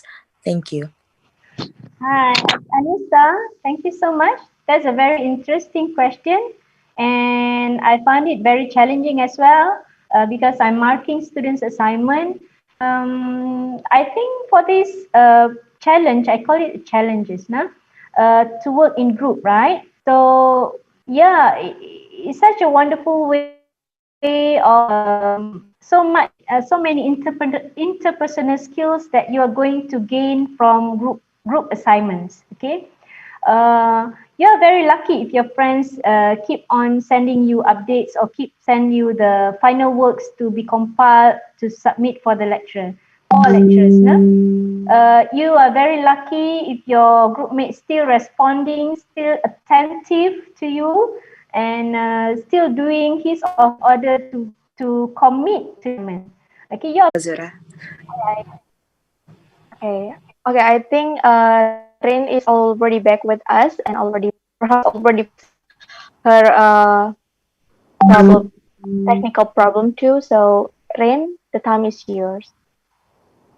okay, moderator. Am I audible? Yes, we can. Yes, yes, we can hear Okay. you. Okay, I'm sorry about unstable connection. That.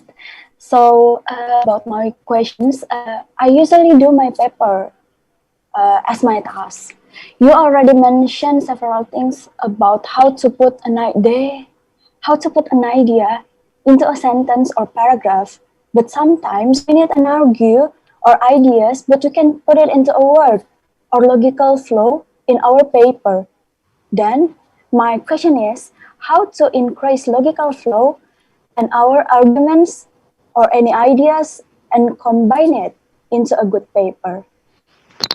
That is, that's it. Thank you. All right, thank you, Rin.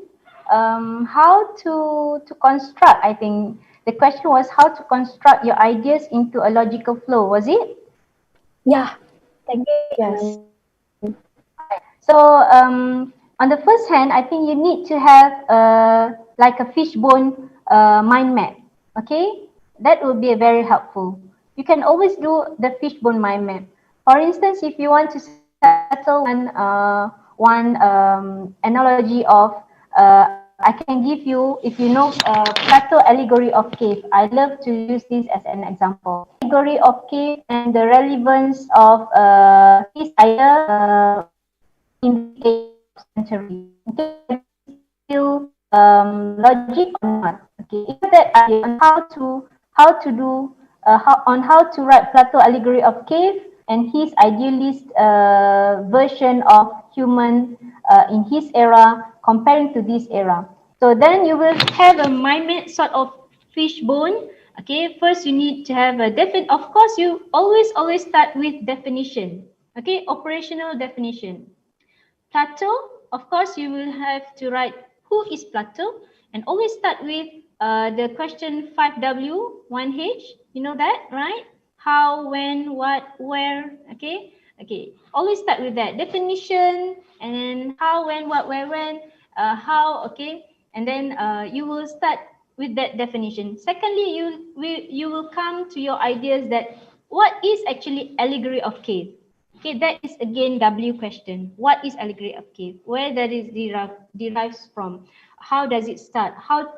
Why did Plato study? Why? W again, W question. Why did Plato started to talk on to give ideas or analogy of allegory of cave to depict or to convey his perceptions, concept of human thinking at that time.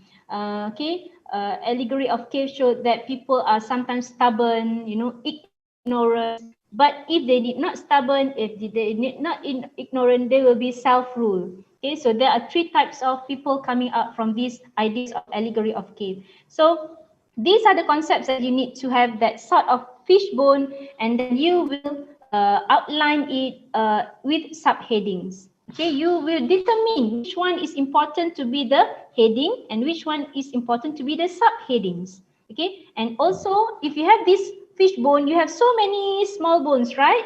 And then you will finally end up with, okay, this one I think is suitable, relevant to be inside this subheading or to be the main headings, etc. But always remember that you have this objective. Always remember that your outline must be within your objectives. Okay, don't be out of the track. Okay, we don't want that. At the end, you must always answer the question. Okay, when you have these objectives, okay, objective is to find why Plato had the idea on allegory of cave. Why? Okay, so but in order to know that why, you need to know others as well. Okay, before that. All right. Okay, am I answering you, Rin? I hope I am. Yes, that's really clear All right. from my end. Okay, thank you, ma'am. Welcome. Okay, anyone, if you still have a question that you want to ask to Ma'am Azura Rahman, I give you opportunity to ask. But first, let me read one question from also the students. But I think it's due to the technical error or technical issue, so he can't uh, question it directly. His name is Ahmad Bayu Aryawan, undergraduate student from Faculty of Animal Husbandry, Haluleo University, Kendari, Southeast Sulawesi, Indonesia. Well, his question is, he want to ask about research implementation for science tech students. So, can I start my research before publish my publication, because it has so many tests and analyze in my data for found the exact test itself. But for my last research, the result itself, I already found the best treatment in my research. So I think if I Recap. could make the assumption for this question, basically he asked about what is exactly the best treatment.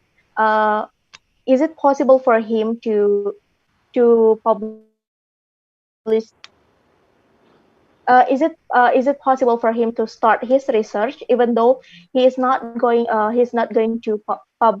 make it into publication first, because it took time to analyze the data itself. Okay, All so right. for the students who name Ahmad Bayu, perhaps you can also clarify the question first. Is that already correct, or I interpret it right? Is he around? I think I get your question. If he wants to, He's around here. yeah. He's in this forum. All right. Thank you, Ahmad Bayu. I can get you actually because from science students, the process are quite similar to all researchers, I think. Okay, it's only the different part is that they need to do the testing, the empirical works very thorough compared to the social sciences students. Okay, because they involve like the laboratories or they involve the field work, etc. Field work that includes I don't know, maybe chemical things, etc. Or maybe you have to go somewhere else and go to the paddy field if you are doing something on farming and plantation, etc. But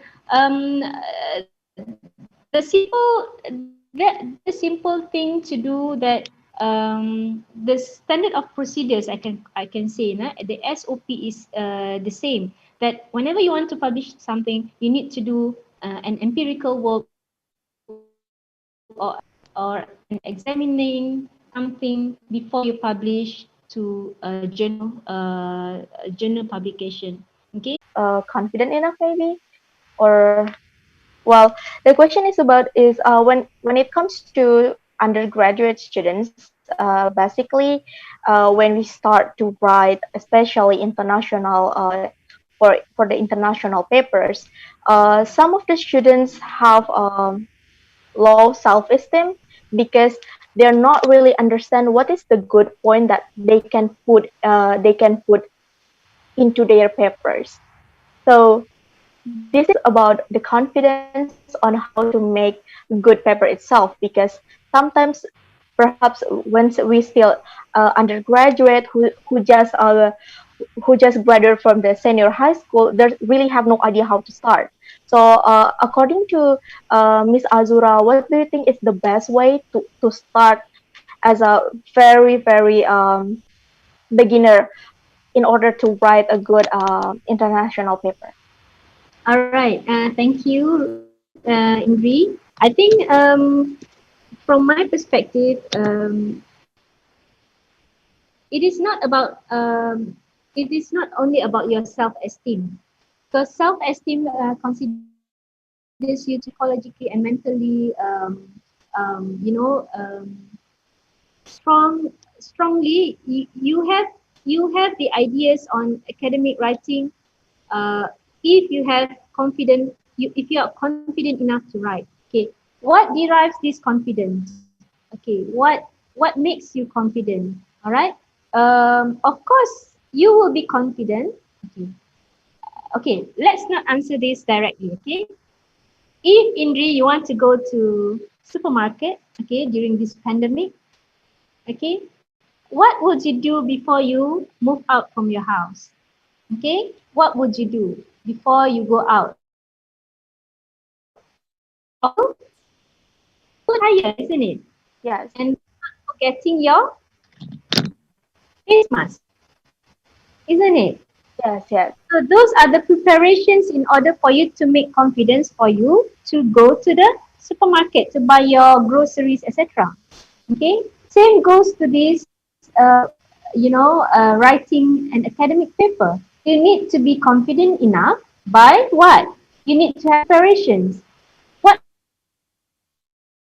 are the preparations? Because the inputs that you are going to write on, the knowledge that you're going to write on. Self-confidence in academic writing is that you must always have a well preparations in the objectives or in the title that you're going to write on. For instance, you are going to write on the relationship between Indonesia and Malaysia during the premiership of I don't know, maybe from us, okay, from us is Mahathir, okay, during Mahathir era, okay. Maybe during your time, who was it? Was it Bambang? Was it Susilo Bambang? So Bambang Was Yudhoyono, it him during president, the president before the current president. not Yes. Megawati, isn't it? During Mahathir, was it? I don't- our Prime Minister. Okay, never mind. All right, just to share with you on how you build your confidence while writing academic, doing an academic writing. You must have the inputs or the preparations of the content that you're going to write. In order to get the content, you must do the reading. Readings, thorough readings, cohesive, extensive readings. Okay, that is relevant to your topic. Don't browse anything that does not related to you, because nowadays we are very prone to gadgets. We are very well versed. We are very so bombarded with all those online informations. You will always get away if you do not do your list of outline in order to look for the information. Always start with your outline draft and use it in order to guide you to find the sources in the internet. If you find something new that is relevant to your topic, then you add it in. Don't simply browse without your outline. Okay, that is not a good example, because you will always carried away and you will be dragged longer than your planning or your chart. Okay, use your planning as your guideline for you to gain more insights, more inputs, and in the end, you will be confident to write on your academic writing. Okay, don't be afraid to start on. Okay, don't be afraid to start on. Just make the outline, and if you're not confident with the outline, always show to your instructor or share it with your friends whether it is correct or not and whether it is relevant or not. Okay, all right. Okay. Oh, that's very deep insight. Thank you very much, Miss Azura. So actually, I got information from the committees. Unfortunately, that we have to finish the first session, and yeah, well, it's supposed to be 3 p.m., but I don't know, 3 p.m. for Makassar time, but we have to finish it soon at 15 minutes before 3 p.m. So I think before we close the first session, maybe Miss Azura can give some encouragement for all the participants to be more productive, more productive to write academic paper like that. All right, thank you, Indri. Okay, I always treat my students as my sisters and brothers. Okay, and I'm almost 3 years of being a principal at my residential hall. As a principal, I always advise students as my sisters and brothers that they will be the future generations. And even though you are in Indonesia, I'm in Malaysia, you are still the future generations of my children or later, nah?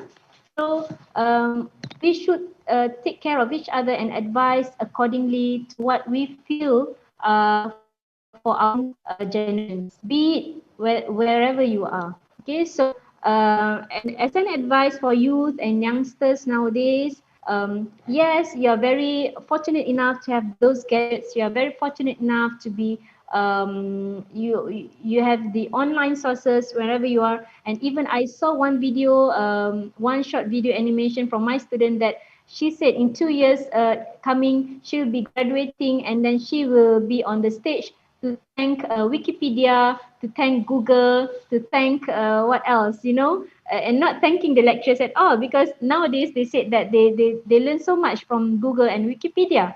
And I told them that no, actually, you always must have your guru around, your instructors, because without your gurus, without your instructors, you'll be easily misleading, because these gurus, these instructors are the one that will guide you to the right path. You can have so many bombarded informations online that you don't know which one is the true, which one is false, or which one is fraud, or which one is just aimed to misguide you.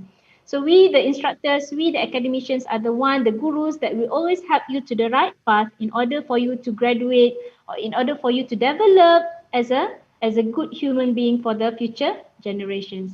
And also please pray for my vice Please pray for me that everything will be run smoothly, and I really hope for your du'as. So much. I love being here. Thank you for having me, and thank you so much for Dr. Sukritama for inviting me for this session. Wassalamualaikum warahmatullahi wabarakatuh dan selamat siang. Waalaikumsalam warahmatullahi wabarakatuh. Yeah. Okay, so now, ladies and gentlemen, we already finished the first.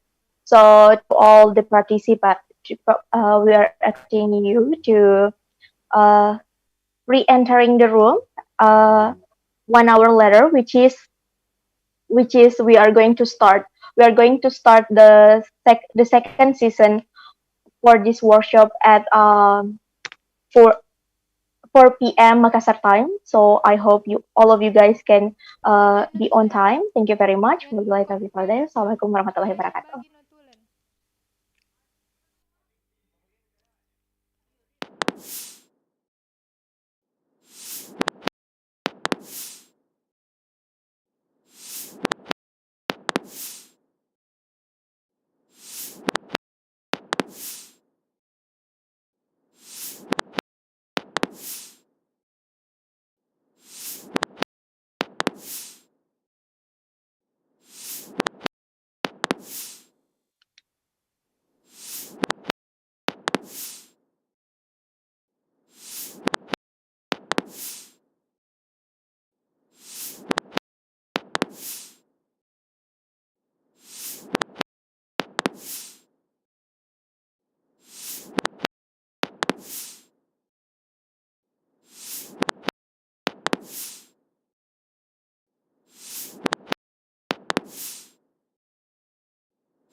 Hello everyone. Before we start our second session for today's workshop, I would like to remind you, do not forget to put your name on the username. So the example would be like Indri underscore Unhas.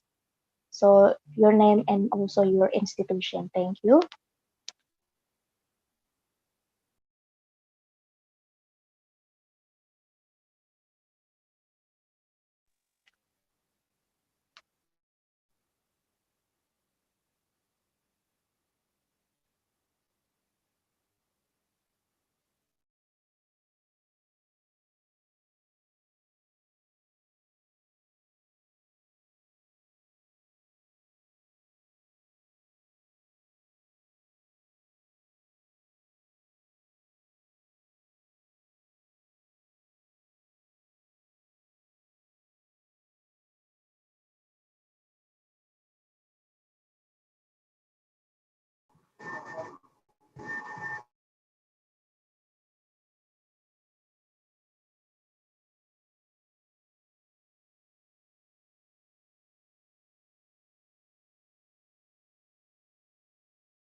Okay.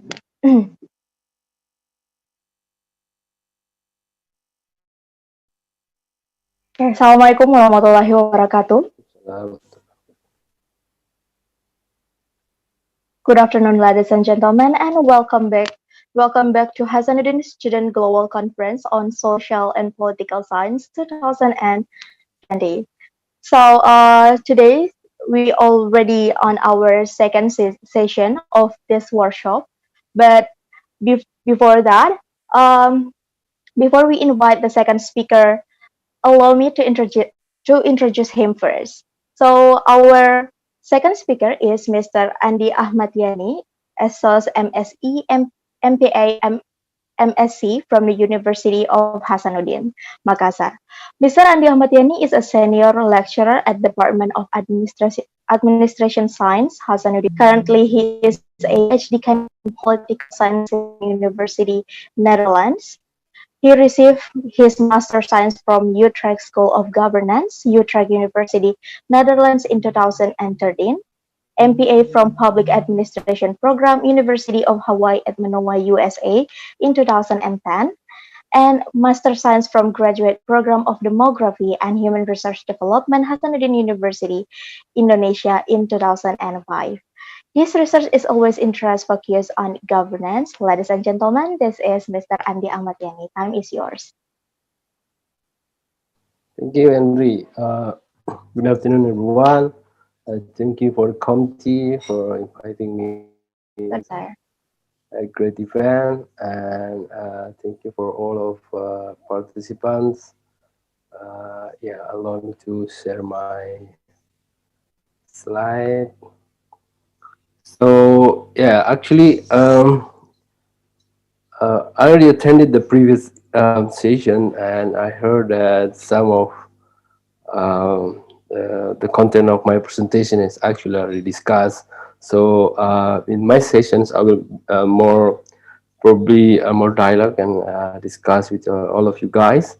And also I would like to share my experience to like how to find online sources, and it will be very useful to you guys, you know, to write your article to support your argument, and as well as to improve the way you convince your readers. So okay, Henry is already introduced me, so this is my brief profile. I also work in a journal as a board editor, and also I'm a reviewer in some journals, both in the schools or in the. So yeah, I would like to share my experience, and yeah, try to make a like a way the previous presenter, probably like one way. So and please, guys, if you have any question, just raise your hand or sometimes, and please tell me, Indri, if anyone would like to, you know, give questions. So, okay, I will try this. I would like you guys to share with me what are your challenges in writing academic writing, or to, you know, which one I will stressing in presentations. Can I just mention your name? This is no class, but I hope you don't mind if I mention your name here. Anyone? Dharma Duto from NESA, are you there? Okay, you can also check is either all the participant active or no. And I don't want to like speak with someone in the, I don't know, maybe in somewhere. Okay, let's say to Anissa Safira, are you there? Yeah, okay. Muhammad Faik, are you there? Sayyida Nisa. Sayyida Nisa? Yes. Okay, yes. Thank you. Yes. What's your challenge in academic writing? Are you do you have any experience in your academic writing so far? Excuse me, sir. Can you Mm-hmm. My network is that. And your trouble. Okay. I would like to hear from you. Do you have any experience in academic writing? If you do, what actually challenges you face during an academic writing? Oh, uh, when I try to write, uh, Mm-hmm. the challenge is maybe like idea what what will I write. Mm-hmm. Yeah, I can uh I'm so what's yeah. Thank you. I get your point. Yeah, thank you. yeah. Shaida, yeah. So you have a like a challenges, to how to develop the idea and how to find it and how to structurize it, and then bring it down as in the writing stuff. Thank you. This is a very good time. Very good point. Anyway, so Ashadul Afdalul Ihsan from UPI, are you there? Aslah Afdalul Ihsan, are you there? No. Okay. We'll move to um, which one? Tuhfah Al Masati from Undib. Are you there? I wanna hear from the outset of Hasanuddin University. Bayu Aryawan from Haluleo. Are you there? Okay. Where's everybody going on? You just sign in and then no one pay attention in the laptop. Okay. Fikram Unesa, are you there? Or Dinial Ikram, are you there? Okay, guys. So anyway, uh, thank you. But okay, just let's. The show must go on, Indri. So okay, Well, I guys. guess So so. yeah, thank you for what's the name? Okay, Anissa, maybe. So Anissa. yeah, Anissa, thank you for sharing your experience there. You have challenges to um, how to find an idea or how to written down your idea to be an article. So we will go there. We will go there, and then I hope all of you guys still stay with me, although you probably just do something or somewhere, and that's actually uh, also the challenges for us, to have this kind of an online event like this. So these are the cartoon or the caricature. It's very interesting, the evolution of academia right now. I believe that all of your participants who attended this workshop wish to be the scholars, right? So wish to be work in academia field. That's actually the evolutions. Previously, we just published, right? And after that, there's a publish or perish. Right? And after that, there's like a little bit increasing the quality of publish, how publish in high impact journal or perish, right? And lastly, not only high published, but also frequently in high impact journal, and maybe you want perish. Anyway, so publish is actually like one of our duty of as academia. We did research, we did something like doing somewhere in the community or in the field, and then we should write it down, the report of our research or our studies, and then we expect that what we explore, what we examine in the field, that will be contribute to the society, to the knowledge and to the research in the future. That's is actually our expectation. And this is also very important, guys. The cycles of academic writing. You cannot write if you don't read.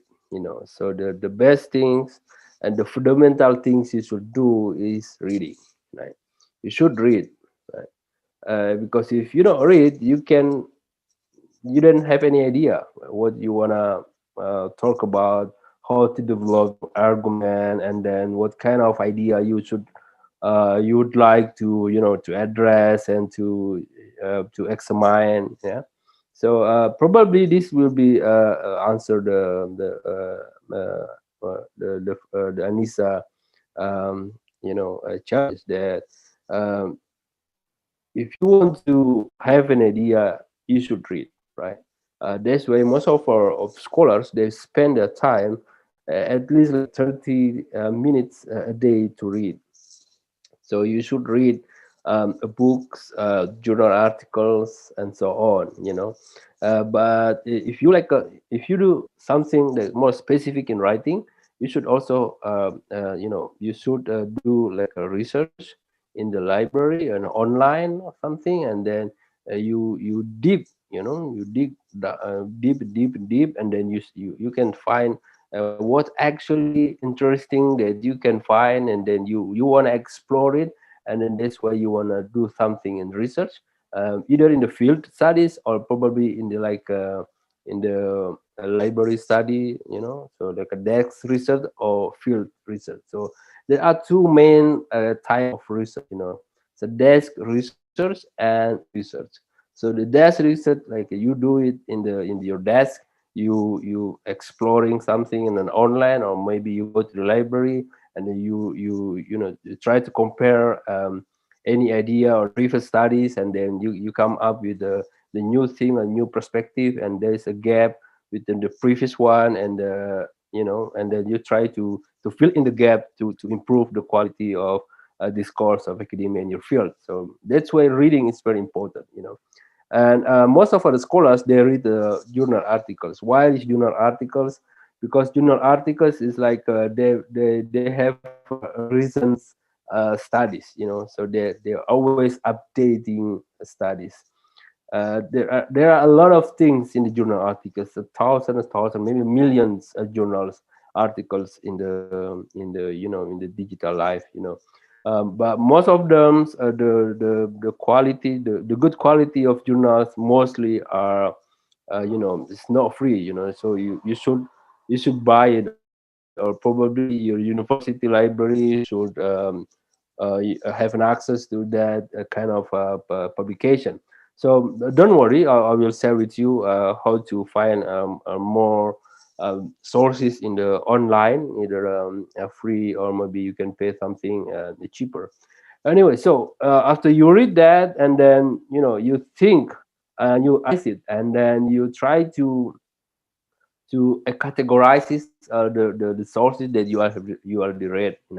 So you should sit down, and then you thinking, and then you try to figure out what actually really issue of so in this session, in this period, and in this space, you should like a brainstorming, so you should discuss with your friends, discuss with your lecturers, discuss with your colleagues, or maybe you discuss with a librarian, probably. So you discuss more about that, and then okay, based on my readings, they say that this, according to another researcher, they say that, and then why is this any different, and what kind of actually the bottom line of this argument. So that's kind of make it puzzling, you're puzzling that, and then that's where you try to make it clearer, and then you write it down. So after that you write it down, uh, and that will be the main task of writing. So that's why sometimes we writing an article or books, they need more time. Sometimes they're writing like a years, or probably like 10 10 years. Some of authors, they write, there are the book like 10 years. They need more time, to reading and reading, to researching, to studying, to confirming, the data that they found, and then they try to convince, the readers. They try to persuade the readers. They provide the perspective that can, change the readers' perspective, and to attract the readers that they are probably interested to more read their books or an article. So this is three cycles, of writing. So writing is not simply one thing. You guys should consider about that. You cannot write if you don't read. And you cannot then try to convince them. That's where you need an argument. You need the support idea. You need data. You need a more facts, to support your idea, to convince your readers. So that's the why we are writing. So you're always thinking. We should consider what's actually flow of our writing. For example, in the introduction, we put that something that attracting. So we try to read and then use. And why? Because important. You need to know what I actually explain in our article, in my article. So that's the challenges also for the writer, to try to attract the readers, So guys, writing is thinking, that's why we need something that the way to improve our thinking, our strategic thinking. We try to make interesting. We try to make it convincing, and also that will be very useful and can be contribute to the discourse of academia. Okay, so maybe some of you probably have this kind of question, right? Why writing skills are important in academic setting? Probably not only in academic setting, probably also in the public setting. If you guys, graduated from your undergraduate,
you should know, like undermining, okay, well, after you graduate from the bachelor, and say, okay, so what's actually my skills? Man, you have writing, academic writing skills. You write your thesis, you write your scriptsy, right?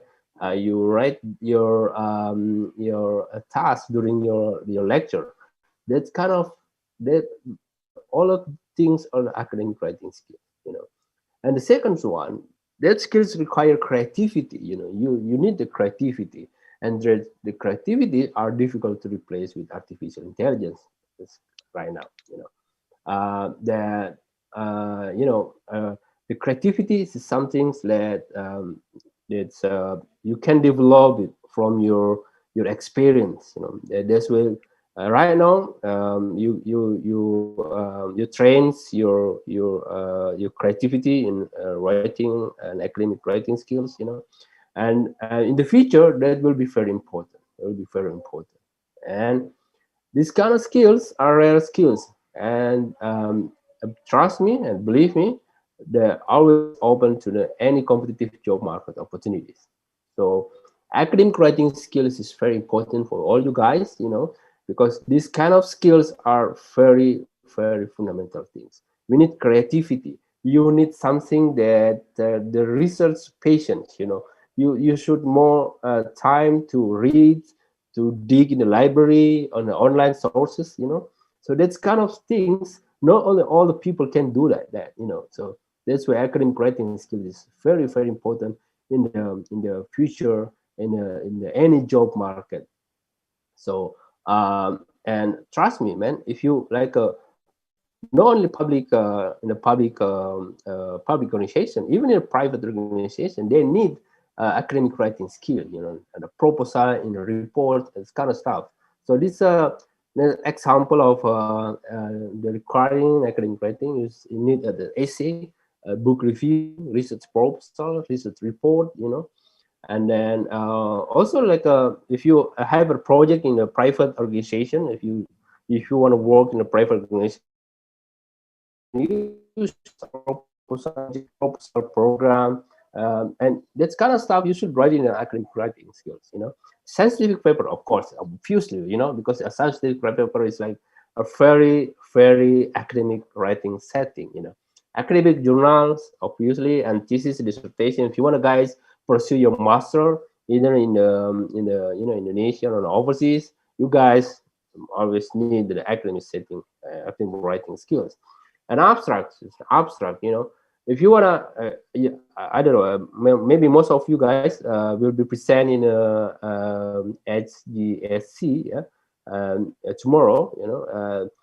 As long as my experience as a reviewer, either in a journal or either in any conference, international conference, abstracts, writing abstracts in only 300 words, 300 words. But it's very important, this is very important. You try to make it simple, something that's very complex. That's not many people can write this kind of appropriate way. The policy brief and policy paper, man. If you want to work in a political stuff, in a political fields, not only you want to be like legislative members. Some of you guys maybe like working like consulting, maybe like consulting in a legislative member, consulting in the political parties, or maybe working like any organizations, government organizations, and also in NGO. In NGO, they always writing in the policy brief or policy paper, and this all of things are examples, and more things you needed academic writing skills, man. So that's the I would like to see you guys. The academic writing is very, very fundamental skills that you all guys needed to your job in the future. So there's a very simple characteristic of academic writing, right? Reasonable. So you always try to provide an argument to convince readers. So always make it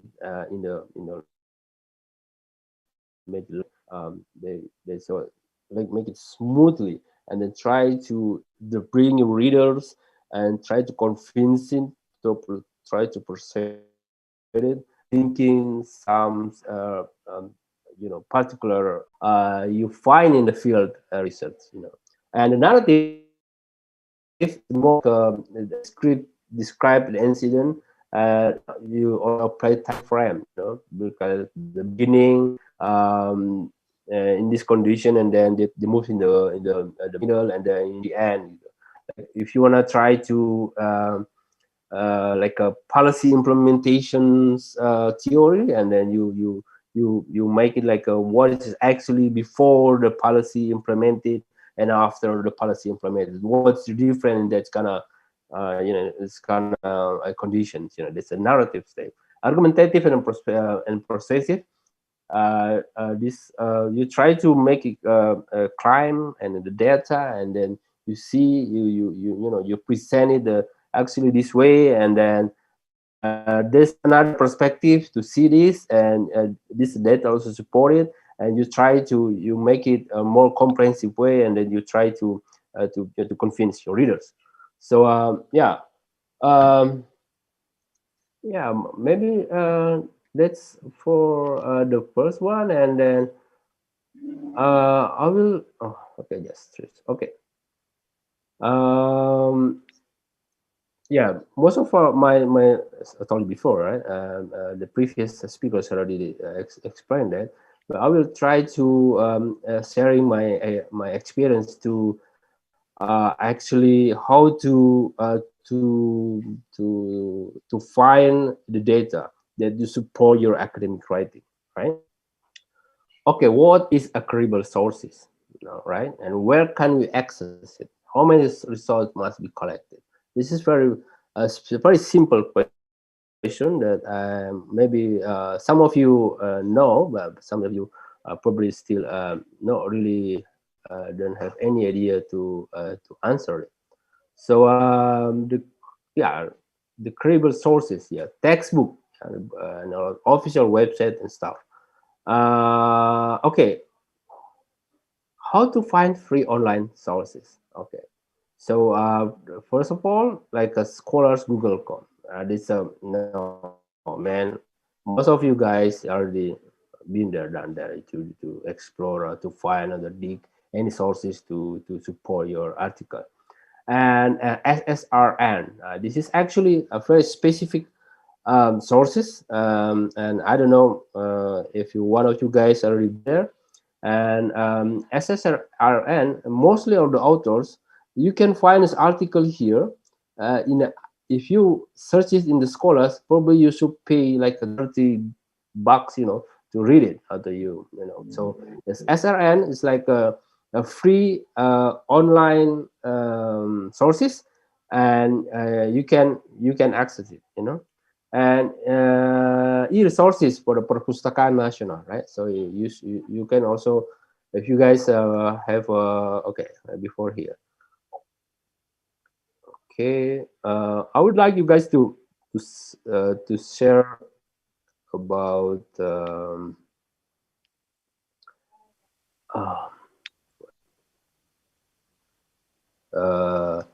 which one you have to an example for the online courses, right?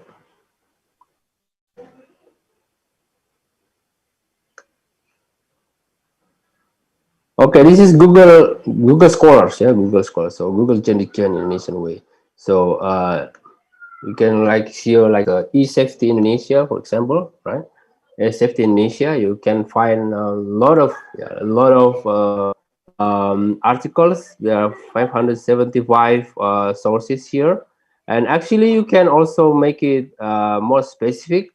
If you want to write in the academic journal, you should have like at least the last 10 years or last year. So you can more specific, like you want to looking for from 2015 to 2020, right? So you just search it, and then you find it more 315 before your 500 something, so the 315 you can find it in the last 5 years, so you can access it, yeah, if you're the PDF, yeah. So in the safety in the more general way, in the global perspective, and in the last 5 years you can find 8,000 sources, but most of them this this kind of stuff, this is not free, right? So you should pay something, okay, that's for Google. Okay, let's move to SSRN. Okay, there's SSRN. You can just Google it, So, but before you should, you should make an account there. So I already have account here, and then you browse it here, and then you can find here a lot of stuff, So we are social science here, and then man, a lot of things you can explore. Let's say we go to political science network, and then like political science department research papers, and ta-da! Okay, there's 90,000 papers you can read it here, and man, this is not only like you see American Journal of Political Science. This not free, man. So you should pay if you wanna access these kind of articles.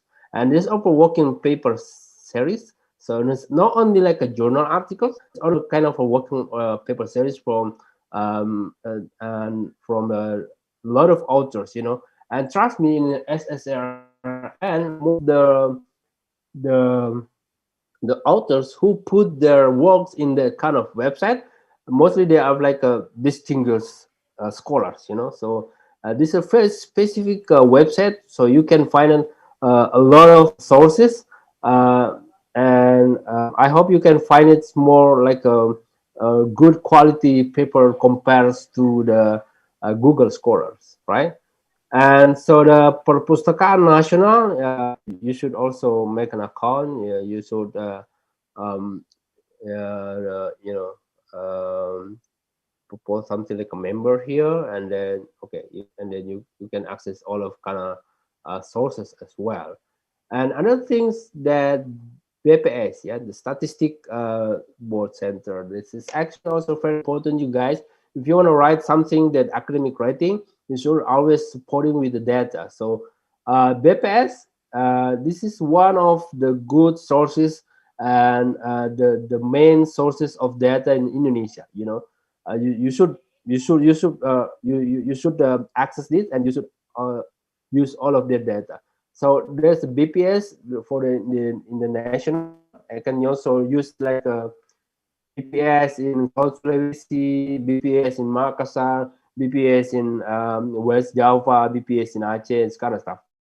So all the regions in the province, in the districts, both in the cities or in the regency, they have a BPS office, and they have a more specific data, like in the Makassar, in the Medan, in Bandung is more specific cities data, So you can just access it, and you go to publikasi here, and then after that you can just which one you want to do, 2020 or 2019, and then which one you want a social economy, you want to like a poverty stuff, okay, let's try this, and then okay, sorry, I want to try to the last one, the recent one. Okay, so you can find this here.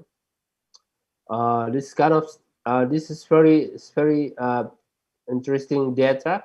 If you want to see it, and then you just click this to download it, and then you can you get it, but this like more more like secondary data. Let's say this, for example, and then okay, this one, right? Okay, okay. So that's for the BPS, right? And as I told you, like you want us like a BPS result. Okay, BPS result. You find this, and then you click this one, and then you go to the publication here, and then okay, okay, and then you can see 2020, and then social economy. Okay, even like a monthly report of social economy and stuff, you can access it, and you can use even like a COVID stuff, they have it. See, social demographic survey, an impact of COVID in South Sulawesi. It's very interesting stuff. So you should use it, In my students in my public administration, specifically, like we have a class in a quantitative method in public administration. I always ask the student to visit this website. It's very important website. Okay, let's move for independent research institute. Yeah? Some of them are SMERU. SMERU is one of the big think tank organization in Indonesia. Another one is like a Center of Strategic International Studies, CSES, right? SMERU is one of the biggest one now. So you can access here a publication. They have a lot of research. You know, they this kind of this SMERU, they have a strong collaboration with the Bapenas. You know, Badan Perencanaan Pembangunan Nasional. Yeah, so they have a very strong collaboration. So you can also they have an annual report, and they have like a report for the specific studies, right? Exploring policy option for more sustainable national health insurance financing towards inclusive digital economy. So yeah, it's very interesting stuff. Another example is Komnas HAM, right? So Human Rights National Commission. They also have a publication here, so you can download it if you wanna study more specific in the human right issues. And another example, like in the National Commission for women, right, against violence, woman violence. So they also have a lot of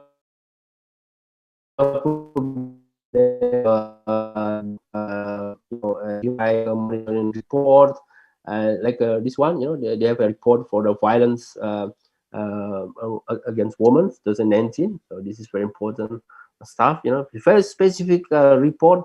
Yeah, no, not all of the institutions have kind of a report. Okay, let's move to another one. This is like social and economic well-being. Man, it's kind of very complex data. So I don't know if you guys have I don't know if you used to use secondary data, yeah, because mostly in the bachelor studies, yes, bachelor students, you always go to the field, you know. As I told you before, there are two kind of studies, you know, desk studies and a field study. If you want to, most of you, I believe, yeah, you go to the field study if you want to writing your thesis or scriptsy.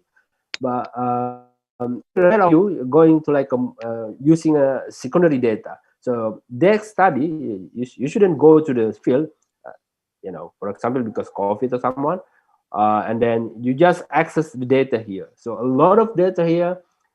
They have like a yearly data. They have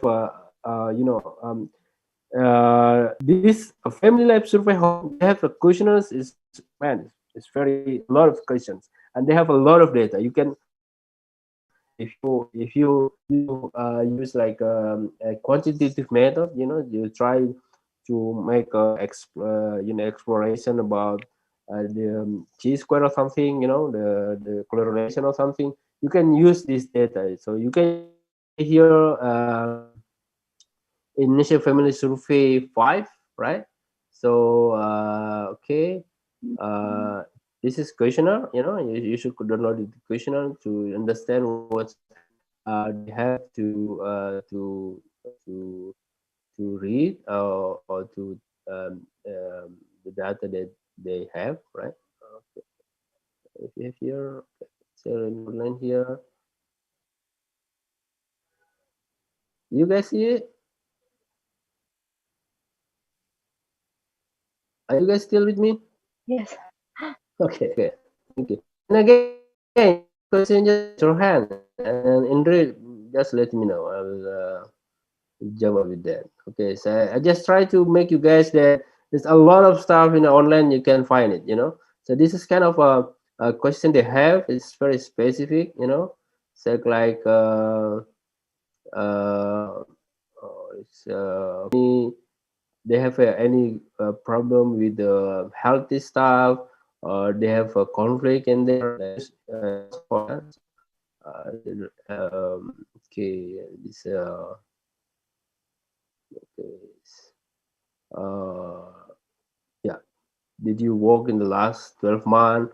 What were the total earning of the last twins? This kind of stuff, huh? It's very specific stuff, man. So you should dig it down. Okay. So anyway, so okay, let's move to another one. This is Asian Barometer Survey. Asian Barometer Survey. They have a survey for all of countries in Asia. You know, so here you can also download the data here, and this is free. This is free. Just this is like a form, and then you fill it out, and then you explain what the purpose of data you requested. You know, so this okay. Sorry. Okay, this data survey timetable, survey country. Okay, yeah. So see, they have a lot of covering countries here. So probably for you guys from international relation, you try to comparing what kind of information between Asian countries. So this Asian barometer survey is actually part of global barometer survey. So there's a very large information, very large research institution. You know, so you can comparing all of kind of stuff. You know, so they have like a political trust question. They have like a social trust question. You know, they have a question about democracy. They have a question about human right. So this is very large data, and then you can download it again free. So you can comparing like a Philippine and Malaysia, and also Malaysia, Indonesia. You know, so you can compare that, and then you write it down as a data. And one of my article published in one of the journal. I try to use like a political trust in Indonesia, you know, so political trust in Indonesia in the beginning of reform period. It's already published. You can just search it if you want to. Anyway, let's move then to the World Bank. Okay, this World Bank also a very big data. You can explore more data out there. So there's a lot of also we can download it here by country, by sector, by team. You know, so you can explore a lot of data from here and to use to your studies here. Okay. Yeah, economic policy, finance, public sector, this kind of stuff. Okay, yeah, let's move to the Freedom House. Man, Freedom House, they have like an annual report for all of the countries, and they measure the quality of democracy, including Indonesia, right? So you can also use this. So you can also use this to support your research article, and you know, this is they have an index. You know, they comparing all of the countries and the quality of democracy, the quality of free speech, the quality of the pluralism and stuff. You know, it's very important. It's very important studies, and most of the scholars, and especially in political science, they use this. You know, so the Internet Freedom Democracy Scores, Global Freedom Scores, and also downloadable. You know, you can just download the data here. We call it here. Okay, the data. Yeah. Okay. Yeah. Can you support it? Just go and then you dig it. Another institution, they have like the quality of government. This is also very specific issue for all of you guys from governments, public administrations, political sciences, and also from international relations. You can also download data here. There's a lot of data about the quality of government. They also have the index. Yeah, they have a data set, so you can download it here. For you guys who used to like SPSS or any kind of application or data analysis, you can just download it, and you can analyze it. And the last is example of institution, electoral integrity project. So this project, this website, developed by one of our Harvard political studies professor. So she developed like index, to measure the quality of electoral integrity. So the kind of all of actually countries did their election, as a democratic country, right? So this is also very important, guys. So yeah, you can download it here, and then the report, right? And wait, so I think it's enough. Yeah, I would like to share with you guys, and yeah, we still have time. So I don't want to like so you wanna, if you wanna getting rating, you should do this. I believe the previous speakers already did that, so we can just discuss and then what's actually your challenges and how to write an academic rating. Thank you, Henry. Okay, thank you, sir, for this very informative information. And also now, I guess all of you guys can address your question now. You can directly turn on the microphone and directly ask to Ms. Riani. And also, you can also actually write it or type it on chat. So I will be the person who will read it. Okay, anyone who wants to ask, you can click the raise hand feature now.